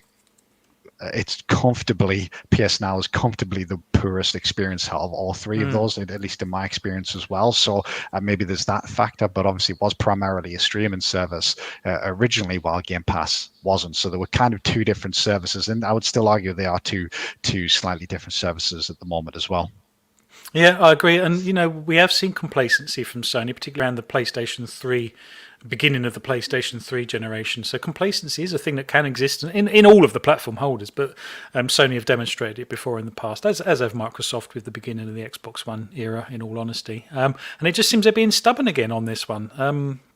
I don't really know why. I think they're just going to have to gracefully bow down and just come up with a service, because I think Microsoft have taken the innovation lead at this point. Pucks, finish your point, my friend. Yeah, kind of adding on to what SX2 was saying there, because what you're saying about Sony having to go back on the back foot, and I was thinking that as he was talking, I was actually thinking about the previous comments about we don't believe in or what was it? We believe in Generations. generations and don't want to support the old because we've got the new. Which, in a way, I could understand that when you look at the technology. Which I say technology. It's not like it's anything new. It's just new for a system, such as having things like SSDs for faster loading times, etc. I can understand that, but I think you could argue that Microsoft have helped to prove this because of the lack of brand new experiences which have come out from the console launch, at least first party. But I think what these systems have helped demonstrate is that people still want to go back and enjoy their older titles. And actually, they like to experience them knowing that you've got, I can play this at 60 frames per second. I don't get any frame skipping anymore. And, I've seen so many videos of people playing and loading older titles, even on PS5, people jumping on PS4 titles and saying, oh my God, this game runs so much better now. I'm actually going to go back and play it again, which I think is maybe what the mixed message here is, that actually there is a much deeper appreciation for past titles than I think Sony gives their audience credit for, because there's only so many new titles you can look forward to until you go, oh, you know what? Because, I think for everyone, especially as you get older as well, that nostalgia will kick in at some point. You'll see something and go, oh man, I remember playing this thing 10 years ago. I wonder if I can play that. And of course, Xbox already has a system in place. I can sit here now, we were talking about Blinks a minute ago, an original Xbox game. I mean, it's not on the stores, I don't believe, but you can still go onto eBay and buy the disc for about £2. I checked the other day, they're going pretty cheap. So you can still go back and you have to pay a little bit, but I think Sony are making a fundamental error as well when they come out with statements about backwards compatibility and older titles, because this is Alice Madness Returns, and this is the sequel to what's his name, American McGee's Alice. This would have cost me £30 to £40 on a disc back in the day, and I was aware of it, and I just never spent that money on it because there was probably other thing or better games, in my opinion, to spend that £30 to £40 on, on the disc version of this. So I never picked it up. But now it's on Game Pass for, free in inverted commas. I've picked it up and it's an absolutely great title. So yeah, this is a backwards compatible title that I absolutely love, that I would never have really paid, the full MSRP for, but now it's on Game Pass. I'm absolutely having a blast. So like I say, I think Sony are making the assumption that, with every generation, you've played every game that you could ever possibly want to play on it. And that's just not the case. I see that argument a lot online a lot as well. People saying, why would you want a new system to play old games? It's well, for the same reason people go back to playing an N64 to play Mario Kart, or, because you just have fond memories of it. And I mean, granted, there are a number of games I've gone back to in the past, which, you have, you're kind of looking back at them with rose-tinted glasses, and then you realise that they haven't aged well at all, and that maybe they should stay memories. But then there are a load of other titles, the majority, which do age well, that they were made so well in their in their day, or of their games of their time, that they were so revolutionary for what they were back then that actually they're still fun to play now. I can't even name one off the list. There's so many titles I just know which this is a good example. It's so innovative. Oh, exactly, it's so imaginative. Obviously, Alice as a world and a lore is fantastic. You can pretty much do anything you want. But is it ultra modern in its gameplay mechanics? Probably not. But it's still highly enjoyable and stuff. And there's great environments. And I had a real blast playing it. I think this is kind of one of the reasons I like. I really like Microsoft as well, because I think, going back to when you said about what is it about Microsoft, which I think I've done well back at the beginning of the show. I mentioned about how I think they did really well bringing the online infrastructure to consoles. But I think another thing which I think they helped do, which Sony tacked onto their PlayStation 3 later on, is the achievement system. I think that has actually really helped game. I mean, I know there's a large pool of people that couldn't care less for achievements, but then equally there's a large pool of people that do. I don't call myself an achievement hunter necessarily, but I do often look at the achievements lists and enjoy trying to get them. Whereas I've had a PS4 since 2015. Yeah, I've never had that feeling with the PlayStation trophy system. I couldn't really care less about that. I don't know why. It's just something about how it's implemented and how it's shown off, which doesn't really speak to me. I think A, because it was the original and it was the new idea, but B, I think it's because it's a number. And I personally think that it ticks the OCD box for a lot of people. I remember 100%ing the original Assassin's Creed. In fact, I couldn't 100% it because there was a bloody glitch. There was one night I couldn't kill because it glitched. which annoyed me. So I'm about 20 XP short of the 1,000 on that one. Oh, no. But I remember going around getting all of the feathers and everything because it just ticked that OCD box for me. I absolutely loved just, ticking it off the map, getting it done and stuff, and getting the achievement for it and stuff. And I think it does tick that box for some people, to be honest. To this day, I think it's a great system. But I think the reason I bring it up also, not only because I think it's a good thing, but as you say, you've gone back to an old title here through EA Play. This is a 360 title, and if you do like those things like achievements, then not only are you enjoying an old game which you missed and you're clearly enjoying, but if it's an added bonus that you're also getting more gamer score from it, and you get to go get these achievements, then I think that's a big bonus as well to the whole ecosystem of what it's capable of bringing to people that are new to the platform.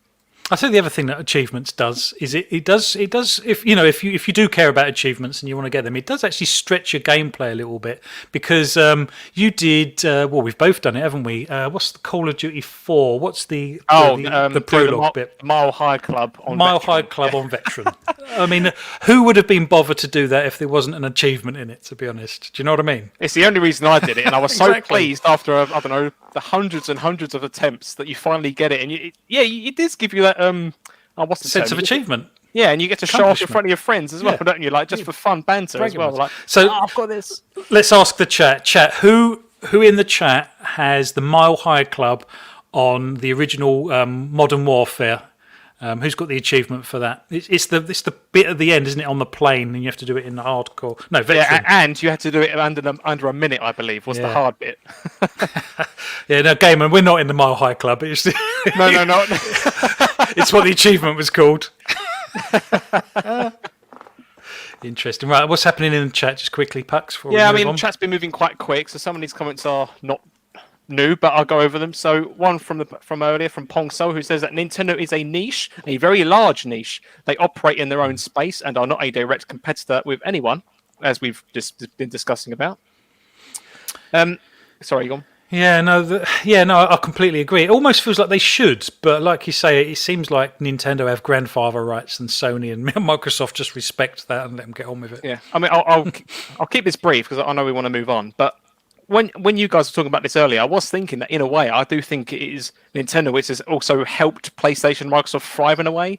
I mean, if we look at the PlayStation 5 and the controller specifically, for example, I mean, at least from the reports and stuff that I've read, Sony actually used the same company that Nintendo used to create the HD Rumble feature. And even though it's been underutilized on the Switch, unfortunately, for the games which did use it, it's so good. Like, it works so well. So I can only imagine what it would have done with the PlayStation 5. I'd also argue that Nintendo was the undoing of the Xbox One, if I'm honest, because I think Microsoft was so hell bent on this bloody motion controller that they really pushed it forward with the Kinect. I think if it wasn't for the Wii, that the Xbox One wouldn't have been sold with the Kinect as standard, if I'm honest. Yeah, that's very true. Then equally, I mean, Nintendo did shoot themselves in the foot with the Wii U and the poor marketing of that. But then again, as we've all said, if you don't have your down days, you don't have your good days, like Game Pass and like the Nintendo Switch, for example, right? So I think it's all good stuff. Another comment here from Immolston Racer, who says Nintendo and Sony aren't in the arms race for the cloud and game streaming. They lack infrastructure. By the way, the arms race for 1 billion gamers will not be achieved focusing on console gamers, guys like us. Yeah, I agree. And like I think VJ said, it's shooting for the moon. But that's not necessarily a bad thing. And things will be evolving over the next 5 to 10 years. And I think, like shooting for the moon is not necessarily a bad thing, in all honesty. I think you might have touched on this one earlier. So another comment here from Rosie Brown, who says there's some streaming games on the Nintendo Switch now, but they're being handled by the publishers. So Game Pass could be a thing, but I don't think Nintendo wants achievements on their system with Microsoft. Well, you've got Control currently, haven't you? And Hitman is coming out as well in January. And to be fair, I've actually played Control demo on Switch through cloud, and it worked flawlessly, to be perfectly honest. Yeah, at least in the performance mode, at least. When I tried the graphics mode, it got a bit flaky. Because it's like two different options, which was a bit bizarre, but yeah, I thought it was really good. So, another comment here from Shizno Elite, who says that the PS Vita was so underappreciated. It was such a great system, which I know I think SX2 has been saying in the chat as well, how much they enjoyed it. I think the only people that underappreciated it was Sony, in all honesty. I think they were their own worst enemy with the Vita. Yeah, I don't remember seeing a lot of marketing for it, at least not back in the day, but. And again, the same person, Shizno Elite, also says that Sony had plenty of time to build their first-party people build their first party, people need to give Xbox that same time at least. Well, they don't. This is what I was saying. Xbox don't have that time because Sony are such a well-established and competitive company that Microsoft just don't have that time. So that's why I think things like buying, huge acquisitions like Bethesda and stuff, kind of, short circuits that, that extra time that it would take to harness these first-party titles. Last comment I've got here that I've put on here, mainly just for fun, because I've got my own comments on it, is from Fine Speculation, who says, it's sad to think of the days that Nintendo as a primary console are over. I mean, I can understand that sentiment, but in Nintendo's defense, I guess, at least from my opinion, I think the Nintendo Switch was like the second console I've ever pre-ordered and had on launch day. And my PlayStation 4 sat just in the unit for months not being turned on because I was just so engrossed in what the Switch was all about and what it, bearing in mind at the time, there was only really the Zelda, the Breath of the Wild. Well, I was about to ask you, was it the games or was it the sort of how the console works and the handheld aspect? Again, this is my own opinion, but I think it was 100% the fact that it had a Zelda game at launch. Because outside of that, there was only, I think, 2 or 3 other titles. There was 1-2 Switch, which was arguably the tech demo of the Switch itself, and a few other little games. One game called Snipper Clips, which was made by a small team of 2, which kind of made its way to the system, which it was good, but it's not a system seller. But the only system seller that really was there at the time was Zelda, in my opinion, and I think that is the primary reason, especially if you're a Zelda fan, that people jumped on board. I remember at the time looking online at forums and stuff, and people were saying that they're not a big Zelda fan, so they'll wait it out. And then people did wait it out until I think the October, November time when Super Mario Odyssey came out. So then all the Mario fans jumped on the bandwagon, and then the Switch exploded even more. So, are you a Zelda fan, VJ? Yeah. Okay. And that's all I've got so far. Yeah, no, that's fine. Well, this has been a mammoth topic, to be honest. We could have done an entire show on this, and we've still got 2 topics left.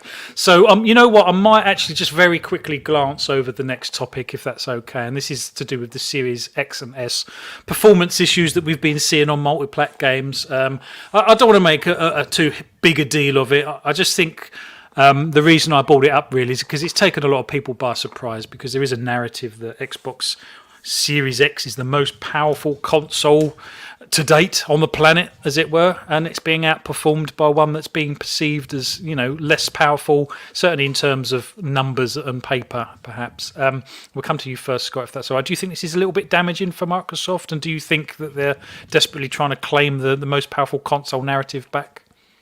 Yeah, I think to answer the second part first there, Flap, I think absolutely. Even if you look at Phil Spencer's comments about wanting to make sure they didn't lose the power or price narrative, which is why they went for the 2-tier consoles. Just in their marketing, they're touting 12 teraflops and they're touting the most powerful console. So yeah, I think Microsoft's marketing answers that for us, really. And I think they've probably have been left a little red-faced by some of the comparisons. I think there's games, like Watch Dogs, Assassin's Creed, Dirt 5, for example, the multi-platform games that seem to be performing better on PlayStation 5 over the Series X. So yeah, they're probably feeling a little bit, a little red-faced at the moment, but it's really difficult comparison. I'm sure there are people who are maybe a little bit more technical than me that can offer a better explanation. But we've seen the reports from Digital Foundry. Obviously, the Assassin's Creed Valhalla update that came out recently addressed some of those performance issues as well. And it does just seem to be possibly a time thing, an experience thing with the Xbox Series X dev kits, or the different development platforms moving from I believe was it the SDK to the GDK. Please correct me. GDK. See, now I take issue with the Valhalla patch, if I'm honest, and I don't deny that it's obviously certainly improved the performance, as in frames per second and stuff. But how they've done that is they've actually lowered the lower limit for the adjustable resolution. Yeah. So the resolution actually drops lower now than on the PlayStation 5, and that's how they've done that. So basically, although the Xbox Series X may technically be performing slightly better than the PS5 in terms of frames per second, it's doing it at a worse resolution, as it were. So that's obviously one of the technicalities, and it's a very, very simple or quick fix, as it were. Yeah, but I think in general, Microsoft are probably going to be working pretty closely with a lot of these third-party developers to try and address that. I mean, I don't know if you saw some of the ridiculous reports that Microsoft paid Ubisoft to make the PlayStation 5 version worse. I don't want to give that too much time, but that did get a little bit of a chuckle out of us. But yeah, they've obviously been touting their console as the most powerful, and at the minute, it's not, or at least it's there's no sort of demonstration of that power of the PlayStation 5 at the moment. So, but I think these are early games. Allegedly, developers got their hands on the Series X and S development kits very late as June 2020. Yeah. So realistically, is it a good barometer of the power of the consoles at the moment? Probably not. But at the same time, it was Microsoft's marketing message. No, not Sony's. And Sony are the ones who have the games perform technically better at this point. So Microsoft have got some work to do to address that, I think, at the moment. Yeah, no, that's a fair point, and so do I, in all honesty. VJ, do you care about these sort of things? Is it the sort of thing that you actually care about? When I first sort of started podcasting, I thought, VJ, it's probably best to subscribe to dozens of various YouTube channels, reviewers, podcasters, technical evaluators, people talking, about their gaming experiences, and you get those podcasts, those YouTube channels that look at older IPs, if not, games in a series, right, and give an in-depth evaluation, right, sort of post the game's launches and so on and so on. And I used to find them sort of interesting, and I thought, it helped me become a better podcaster. And I also subscribe to several gaming websites, but today I subscribe to less than a handful of YouTube channels and 0 websites, unless I'm sort of sent something in the DMs for a topic that we may need to discuss on one of these shows, right? So I actually find no value in the sort of media that sparks debate or focus on tarnishing games or hardware on a level that does not impact your engagement or enjoyment, and more so sort of getting embroiled in a discussion which, let's be honest, most people have no clue what they're arguing about, right?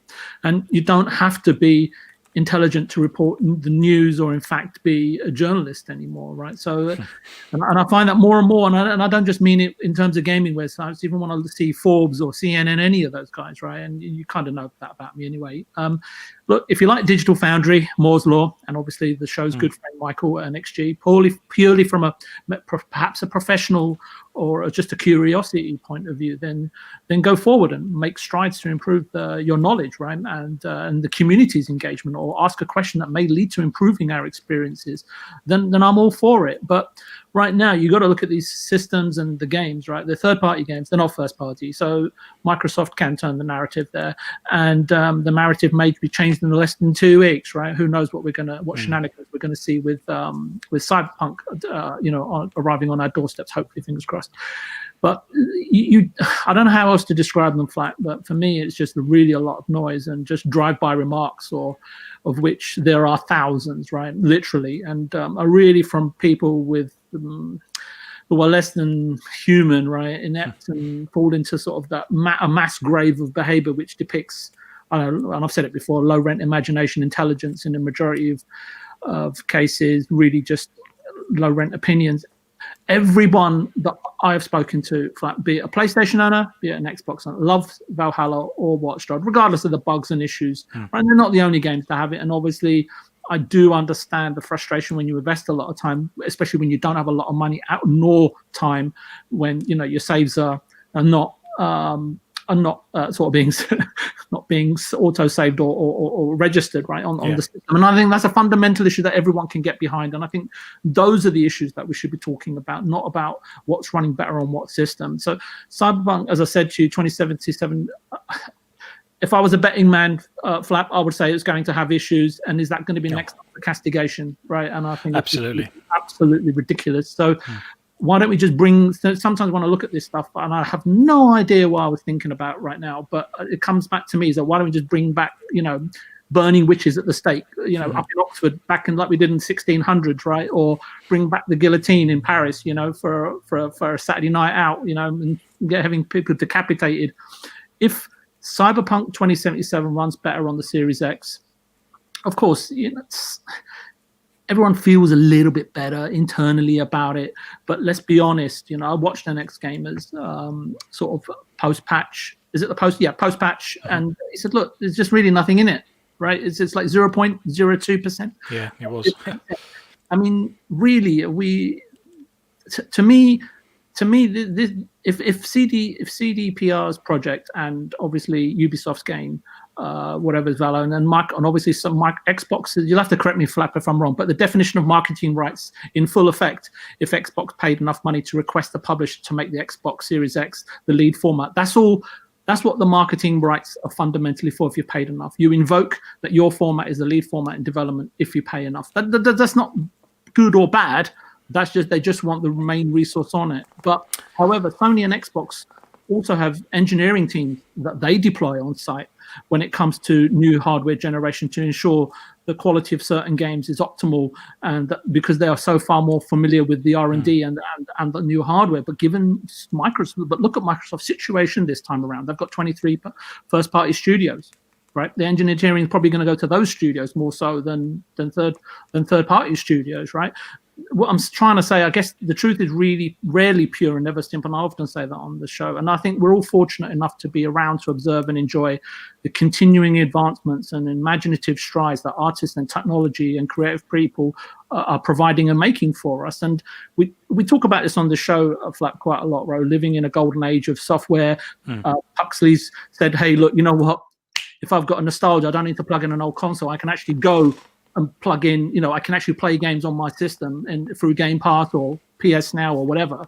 This console and generation and, in terms of which games run best on which system debate is so in alignment sometimes with me when religious cults or science or politics is kind of irritating. Phil Spencer came out earlier in the week, didn't he, saying about tribalism and stuff. It does feed into that. Yeah, but I know he says that, and I just wonder if that's a precursor to, hey, you know what? Some of these Bethesda games, especially the ones that are sort of iconic in realms of equating to pop culture, are going to come on other systems, and I don't blame him. I think the way we think, like we were just talking about Jim Ryan saying X, Y, Z.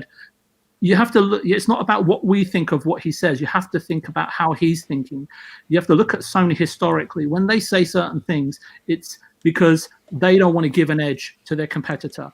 It's about them delivering, and people saying, oh, maybe he is thinking about, they've been thinking about Game Pass and the business model years ago or months, if not 6 to 12 months ago. But it's about timing. It's all about timing, and it's about when it suits them. And you've often see it more often than not. We've talked about it on this show. When Sony say something, that's when it's gospel. When anyone else says it, it could be here or there. We'll wait for Sony to announce it, right? And then that'll mean that is the way to go forward. So I think it's all about commercial and tactical, chess game or whatever you want to call it.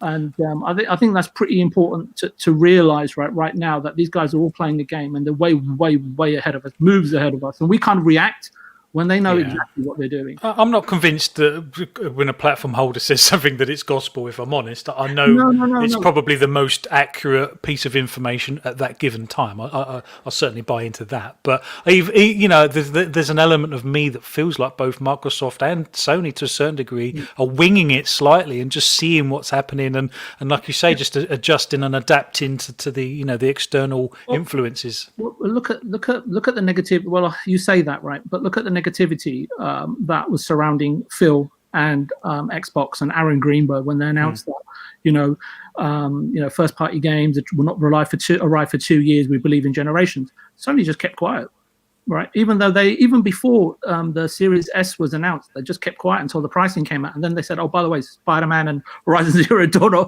all coming out, right? And on both generations, right? So it's a case of Sony have said it, so it must be okay. But I think it was a matter of each platform holder waiting for the others to show their hand, and Microsoft broke first, didn't they? Yeah, it's all timing flat at the end of the day. Everyone, both sides are prepared, right? So I think it's just all about timing and placing, making sure you make the move at the right time.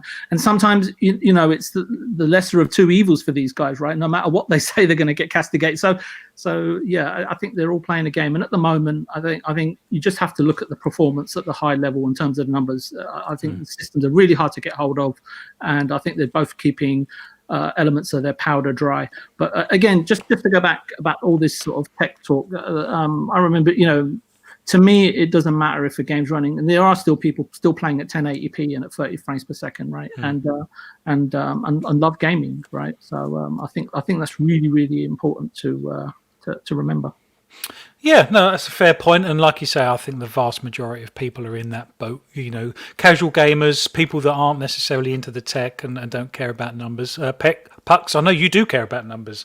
You develop your own games, and so you kind of almost have to care about numbers, I suppose. Do you think, things like NX Gamer and Digital Foundry are a good thing, or do you think they just fuel the console wars, as in my number's bigger than your number? Well, just to be clear, I care to the point that I don't care if it's 59 frames versus 60. From a development point of view, yes, I care, but not from a consumer point of view. And I would just make that point clear. That's a fair point. No, because I've been looking at the chat as well, and I think there's been a lot of, again, what you started off with about Assassin's Creed and these patches and how things have changed and stuff. I agree with what the chat are saying, and a few chats I've seen between Rosie Brown, Pong So, and Shizno Elite have mentioned some good stuff here, and mainly about we go back to the the SDKs and the GDKs, which have only really been officially released to these dev teams, I think, as late as June, whereas Sony have had theirs a good amount before. And I think I don't want to be disrespectful to people, but I think there's just a lot of people in the Twitter sphere who just don't quite understand how much it takes to properly test and optimize a game, because it's not like you just hit a magic button somewhere and you don't get a GDK, hit a few buttons, and then it's now running flawlessly on Xbox. It's you have to develop the game as best as you can, probably for PC, to be perfectly honest, and you optimize back for something like a PlayStation, which you do have. And of course, if you're getting something late in the game, as such as June with a GDK, because you don't just play the game manually all the time. There's you have what's called unit tests, which run with these titles, which developers have to write, which tests the game in the background for you. And there's hundreds and thousands of these things, and so many different things get flagged. But then equally, there's so many optimizations which will be on a list somewhere. I'd guarantee it. But then, given that, especially we're talking AAA here, right? So we're talking businesses and teams which have to work to a schedule. They have to work to time limits and budgets. The teams obviously got X amount of time to get X, Y, Z features done before it needs to be tested and QA'd and then ready for release. And there's only so much of that you're going to have time for if you get something as late as June. And I think it's perfectly understandable that, why we're seeing these little issues. But equally, for me, they don't bother me at all, because as what I've seen in the chat between, again, Rosie Brown, Pong So, and Shizno Elite, and a number of others which have chimed in, it's so early in the game. And for me, it doesn't affect my buying decision, because there's more to it than just, this game drops a frame at this particular cutscene throughout the whole title, but apart from that, it runs at 60 frames. Oh my God, how can the game drop a frame here and there? And it's like, well, because, these companies or these different developers don't have full knowledge, understanding, and access to what the velocity architecture can deliver to their games yet. It's so early days, and it takes time. And but what I think is even more interesting is that we see, again, especially in the whole tribalism things we're seeing now, which I think is probably one of the worst it's been in a number of years. Like, go back to when the 360 and the PlayStation 3 first launched up. You could argue then that apart from the games running a bit faster, they didn't look a lot different to like a PlayStation 2 title, apart from being a bit up-resed. And then a number of years later, like 2 or 3 years later, we then got Gears of War, Halo 3, a number of other titles, which at the time absolutely blew it out the park in terms of what they were demonstrating, what they could do. And this is exactly the same. So I think it's more just the social media aspect of things, which are just, it's taking a really negative turn recently. And I think that's what we're all talking about. And that, this is nothing new to previous years. It is going to take that 2 to 3 years to finally see what the velocity architectures and the fast loading of an SSD, etc., can really bring forward for gaming and what we can look forward to in the future. Yeah, I agree. And the hardware technical leaps of this generation is, like you say, is really going to unlock the door to experiences that we've never really had on consoles before. So that's really exciting. And like you say, even the crossover games like Valhalla, Watch Dogs, and even Miles Morales and things like that.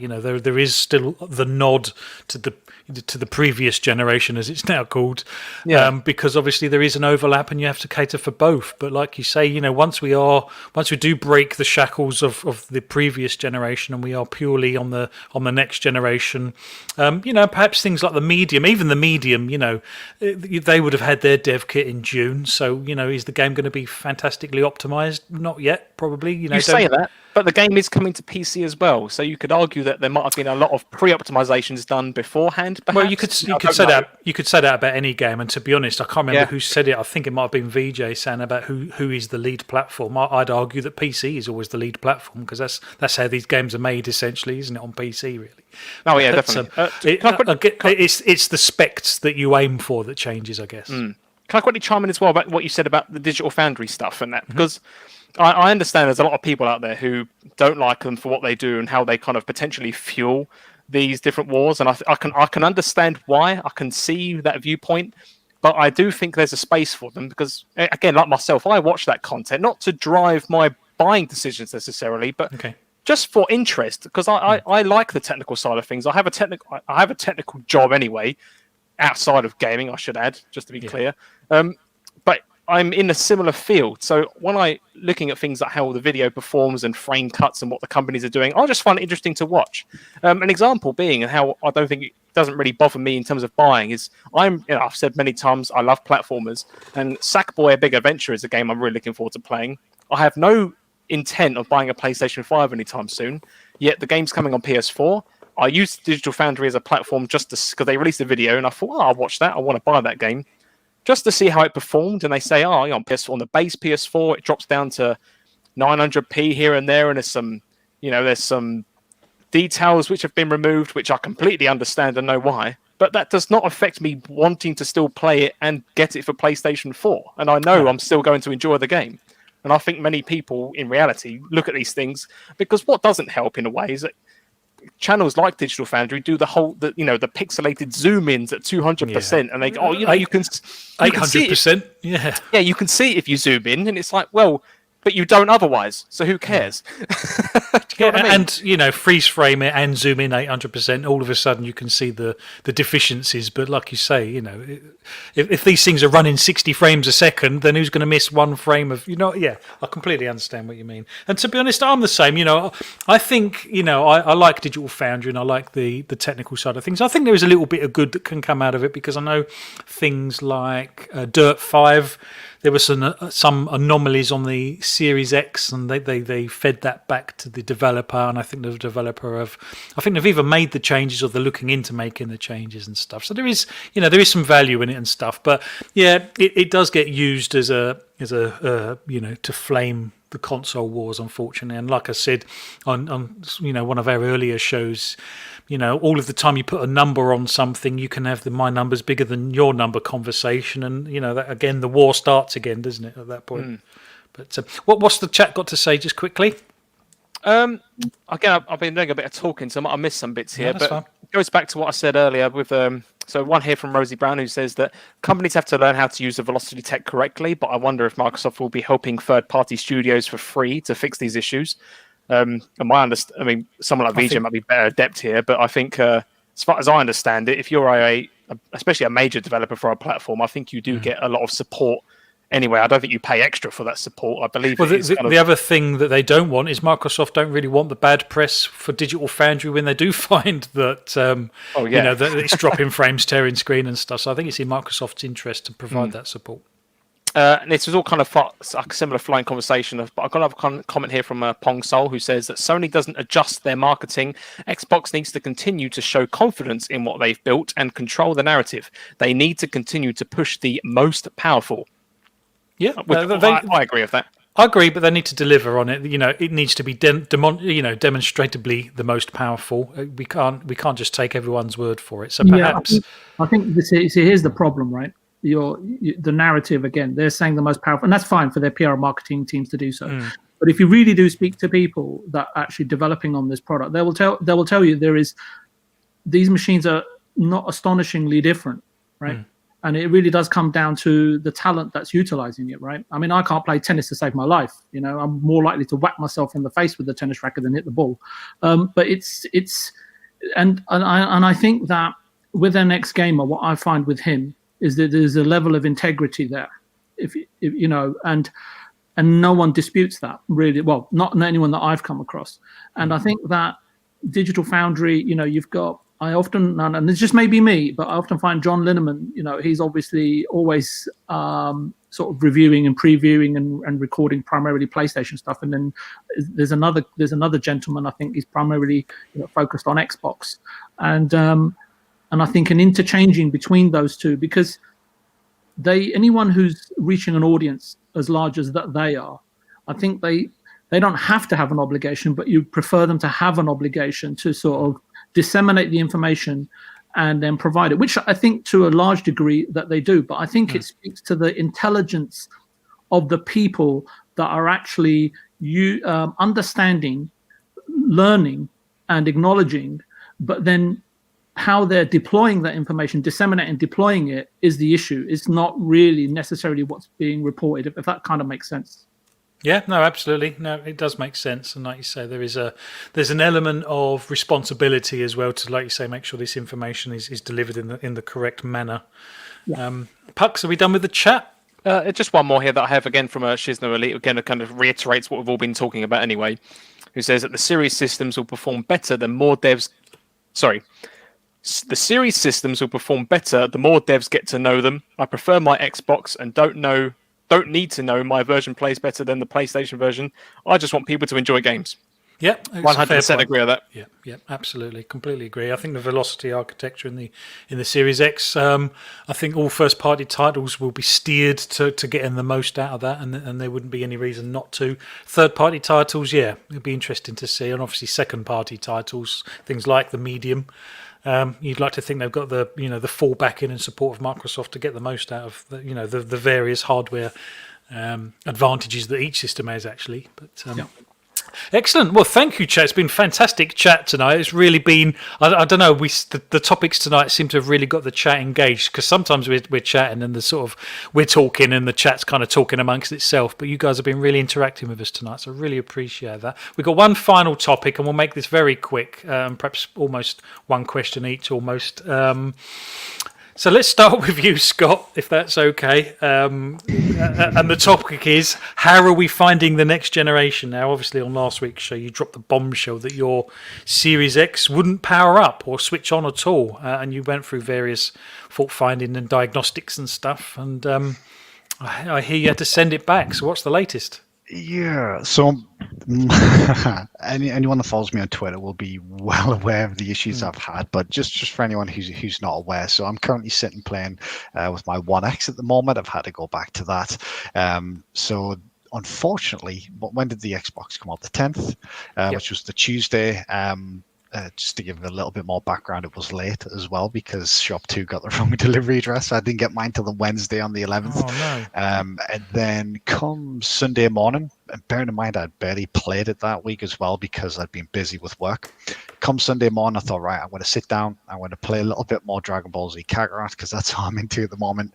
I turned on my pad to try and get the console to boot up. Didn't boot up. I was like, okay, fair enough. So I walked over to my console, pressed the power button. Nothing happened. And unfortunately, that's it. And I haven't had a chance to play it since then. So I got it on the Wednesday. By Sunday, it was broken. Unfortunately, it's not back. I had it shipped off to Microsoft to get repaired. But it's interesting because in my sort of close group of people who are that I play with online, 4 of us got Series X's at launch. A couple of people couldn't get them for various reasons, and 2 of us had exactly the same problem. So a close friend of mine had exactly the same issue, just no power whatsoever. His happened on like Thursday, so I shipped my One X off to him to use in the meantime, and then mine broke on the Sunday, so I had to go and collect it. So unfortunately, I haven't really had much time with it, and it's been with Microsoft since the 19th, and it's just sitting processing at the moment. So my next gen experience has been limited. not very next gen. Yeah, I'm sorry to hear that. It's been very much old, our last gen at the minute. So yeah, I mean, it's one of those things. It's kind of to be expected with new hardware. Unfortunately, there are going to be some issues with new mass production hardware. So I'm not going to complain too much, but yeah, it's been a little bit disappointing so far, to say the least. So it sounds like an internal fuse on the PSU or something might have popped for whatever reason. But just quickly, how did you find the returns process? Because I know when I had the red ring, funny enough, I had the same with my Xbox One. I had a day one Xbox One, but also in the red ring of death era, I had to send my Xbox back. And to be honest, it was a very, very slick organisation. They'd obviously learnt their lesson with the red ring of death, and they sent me I think they even called it a coffin or something. And it's this big box that you put it in that's got a return address on it. And I think I had to pay up front. I think I had to pay something on my credit card that they didn't actually charge. It was a few £100. And what they said that they would send me a new one. And when they got the old one back, they would then not charge my card, if you see what I mean. Interesting. I'm guessing that didn't happen for you on this occasion. Unfortunately not. So it didn't cost anything, thankfully, but essentially I had shipped the console back. I had to package it all up myself, which is at my cost, unfortunately. Obviously, I had to get a box. I obviously wanted it. So just for those who aren't aware, when you ship anything off to Microsoft, it goes off to Frankfurt. So obviously it's an international shipping as well. So I bought about 15 meters of bubble wrap to wrap it in just to make sure it got there safely as well. So, it cost me about £10 to £15 just to box it up and make sure it was securely wrapped. The shipping itself was actually free via UPS. I just had to go to a store, but even that part of the process wasn't quite as slick as I'd like, unfortunately, because when what you do is you go online, you select your Xbox, you select the reason, and it generates a shipping label. Unfortunately, it took about 48 hours for that shipping label to arrive. When I spoke to Microsoft, apparently their shipping service was broken, is all I got from them. So I couldn't even ship it off after it was broke as quickly as I would have liked, because they were having issues generating the shipment labels, apparently. So so it's still with them at the moment. And what I'm thinking is it just a lack of hardware? Are they just simply going to replace it, but because of stock shortages, they don't have the hardware to ship it back? Because my friend who had exactly the same issue, he's already received his back, and he got a new console because the serial number was different. And his only took maybe a couple of days to process, while mine's been there well over a week now, and it's still the same thing. So I'm wondering whether maybe they've decided they need to send me new hardware, but they don't have the hardware to send. So but it's weird because you mentioned the 360. I had one 360. I didn't have a single. Wow, you're problem kidding! With the The OG one with the sides that go in. Yeah, I got the OG one when it first was released. I got it on launch. I pre-ordered it. I didn't have a single problem with that. I know one of my friends had over 10 360s because of the issues, and I didn't have any issues whatsoever. And with the Series X 4 days in, and I'm having problems. So I'm really disappointed, and obviously I'm gutted for you, and I'm really surprised, and I'm not making excuses for Microsoft, because that's just not good enough, in all honesty. But obviously 4 days in, I'm guessing they haven't got their shit together, to be honest. And they certainly should have, because they're not strangers to this. I think my Xbox One probably broke. It was actually funny enough. It was all working fine. It was it kept dropping the controller connection, and it just wasn't stable. Every time I'd be halfway through a game, it would just keep dropping the controller connection. And I tried various, because I'm like Adam, I'm Puxy, sorry, I'm techie. So I went all through the diagnostic kind of side of things, and it was the console in the end. And it was a very slick organisation. Like I say, they sent me the box. It was all free post. Like I say, they gave me the choice of waiting for it to be repaired, or I could put a cost on a card. They would then send me a new one that instant, and obviously when they've received the 41 back, they then wouldn't charge my card and stuff. But see, if they'd offered that, I would have snapped their hands off. To be perfectly honest, that was the second part of my point. I'm guessing, like you say, they're so short of stock that they didn't have any to be able to offer that. Yeah, I think that's it. Like I say, I'm not going to complain too much. What I will say, if there's one positive thing to say about it, because obviously it has been a little disappointing, is the transition from the One X to Series X, and then unfortunately back again was really straightforward. Obviously, you look at initiatives like Smart Delivery, and I'm playing the same games that I was playing, just obviously not quite as pretty as maybe they could have been. But that transition has been pretty back and forth. That's a very interesting point, because there isn't any Series X only titles at the moment. In fact, the first one's going to land on the 28th of January, I believe. So yeah, so as in the medium, obviously. Yeah, so that's been my experience so far. Unfortunately, not too much positive. What I will say is, going from the Series X, even after just using it for a few days, and then back to the One X, the difference was so obvious. Just the speed of the dashboard, just the things like quick resume, the speed of loading and things like that. Even after just a couple of days of using the Series X, going back to the One X, it was so apparent the differences between the two consoles, which just make it all the more disappointing that I can't take advantage. So you're getting Puxley all excited; he's frothing at the mouth now. VJ, how's your experience been? You've still got your Series X, obviously. Hopefully, you haven't had any issues either. How have you found the new system? Actually, I'm actually gonna answer this from Mr. Tushi's perspective, because I was talking to him about it on a couple of days ago. So let's forget about me for a moment. So Mr. Tushi's perspective is that the dashboard and UI works surprisingly well, and generally very, very happy with it. It's very fluent, very smooth, and generally far more responsive. And he's enamored. Well, I'd go as far as to say he's in love with it, if he's listening. He's also been testing the new dashboard in the alpha ring, I believe it is, sort of like an alpha testing, and decrees that it actually may even be better than the one that I'm currently experiencing. I don't know who else is in the alpha ring, and I wouldn't want to presume you're not. In addition, he's very fond of the quick resume feature, which I think we all are. And he says it's a very welcome addition, and he said it's handy and efficient. And he's also sort of said to me that, especially when he's playing like older games, he's got something in the region of about 450 odd games that he's built up over a couple of decades, I suppose. And he's tried and tested a lot of them, and including the new releases.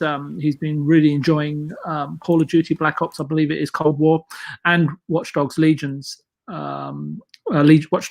So finally, the other thing he mentioned to me, that he's really happy that he's able to plug in a couple of drives and access all of his download everything. I think it was downloading something like 127 games yesterday, and his internet sort of crawled, but but he wants to get them all backed up and everything on these drives. And what he's really happy about is that even though they're all plugged in via an external hard drive, again with no issues, and it's perfectly structured in terms of he's able to search, find, filter, and categorize anything he's looking for, sort of an assortment menu, and he's really pleased in terms of how that works as well. And other than sort of his community game nights, which are exploding on the scene, he's very much looking forward to Cyberpunk. Yeah, no, absolutely. And to be honest, I completely agree. Yeah, I'm in the alpha and got some of the latest dashboard updates and stuff. There's not a lot of it's stability and stuff like that. I mean, there aren't normal huge changes, particularly this early. But yeah, and I have to agree, plugging in your external drive, and you can even run some Series X optimized games from your external drive. I know that they said you couldn't, but I think Ori and the Will of the Wisps actually runs from an external drive. Even the Series X optimized version actually does. I think that's true. Yeah. So it's a great experience. I'm absolutely loving it. Puxley, you've obviously got one coming on Christmas Eve. Yes. Yeah. How are you feeling about that? I mean, you've got Valhalla coming with it as well, haven't you? What else are you looking forward to getting your teeth into? I do. Yes. Very, very quick backstory for those that don't know. At the time I didn't think I could afford it when the original pre-orders came out. Realized I could as it was approaching launch day. Unfortunately, couldn't get a launch day order, and then it was actually Monday last week, or Monday just gone, that Flap helped me out and actually managed to secure one from Game, who are delivering it to me on Christmas Eve of all days. So it's a nice little Christmas present to myself, I guess. But yeah, it's coming with a bundle with Valhalla, which I'm very much looking forward to jumping into. If anything, it's a blessing in disguise, as I've said a number of times, because I'm still enjoying and trying to finish Ghost of Tsushima on the PS4 beforehand. Which I'm very close to doing now, so I'll be well on my way. And equally, there are things on my list that probably Black Ops Cold War for the immediate interim, as well as games like Cyberpunk as well. I'm quite intrigued to see what that game's all about. I know we've seen some gameplay footage of it, but I don't think anyone really understands what it's about in terms of story and stuff. So I'm quite looking forward to sinking my teeth into that, as well as obviously then very, very recent, soon releases after that, as you say, end of January. The Median, is coming out, which again is another game I'm really looking forward to playing, and I'm really looking forward to just jumping back into the Xbox ecosystem on a console rather than on my PC. Yeah, no, exactly. And to be honest, I'm looking forward to be able to, because we used to play on the 360 a ridiculous amount, to be honest, particularly Call of Duty and games like that. And it's going to be nice because, although there is some crossover between obviously the Xbox ecosystem on consoles and PC, it doesn't work as flawlessly as it does from console to console. Console to PC. So it's going to be really nice to have you back on board with the consoles and stuff, and sort of jumping in games. So, So I suppose since forming this community as well, we've now got like a more band of people to actually play some online games with as well, to form parties or tournaments or whatever we want to do. So I'm really looking forward to jump back into the console Xbox. Obviously, I'm enjoying it on PC for the last year and a half, 2 years. But yeah, I'm just super hyped to be jumping back on the console again. And as I say, I've got a load of old 360 titles, whether it's with games with gold or otherwise, that I've got stored up. And there's a number of those I'm quite looking forward to jump back into as well. So yeah, I can't wait. Yeah, it's fantastic. And strange enough, I was watching Mr. Tushi's games night. I think Fun Speculation was live streaming. I think it was Wreckfest I was watching at the time. And there was loads of people on it. So that's fantastic. And it's great to know that we've got this community all around us. Everyone in the chat, thank you very much for being here. It's been fantastic tonight. Like I say, we were supposed to have Archimedes. And our first topic was supposed to be, why does PlayStation dominate Xbox in Europe?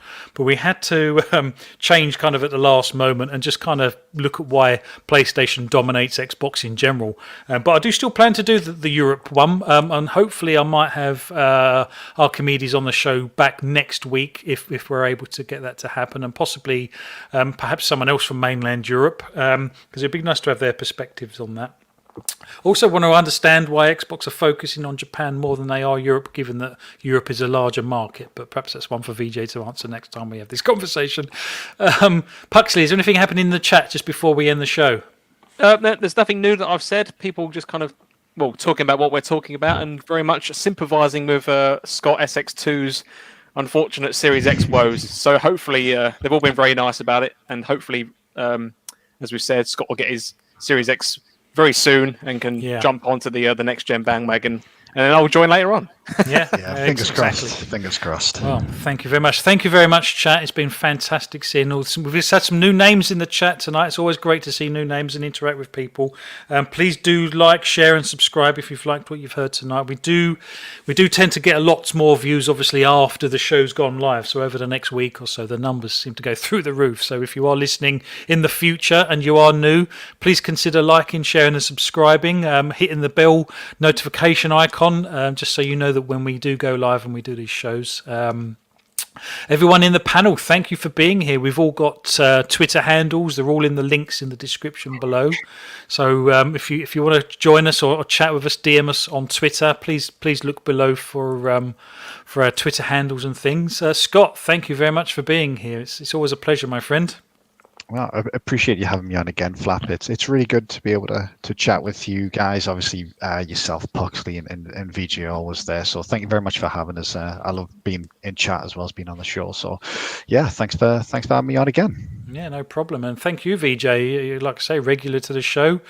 You always bring I always know which questions to fire to you, because obviously, you've been involved in the industry and stuff, and it's not so much the technical questions that I tend to ping your way, although you do get some. It's more around how the sort of the corporations sort of see each other and how the industry works. And I like firing those questions off to you, because as much as I understand technical side of things, it's that side of the industry that I don't understand. So I quite like asking you those questions, and I genuinely learn stuff. So I appreciate you being on the show, my friend.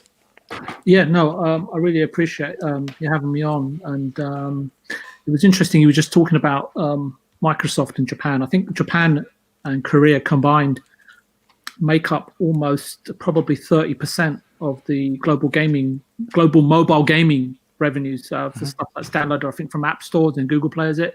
So now you know why. And Singapore, I think, is another major contributor, and China in the future. So you can see why Microsoft is focusing on those 2 or 3 territories right now.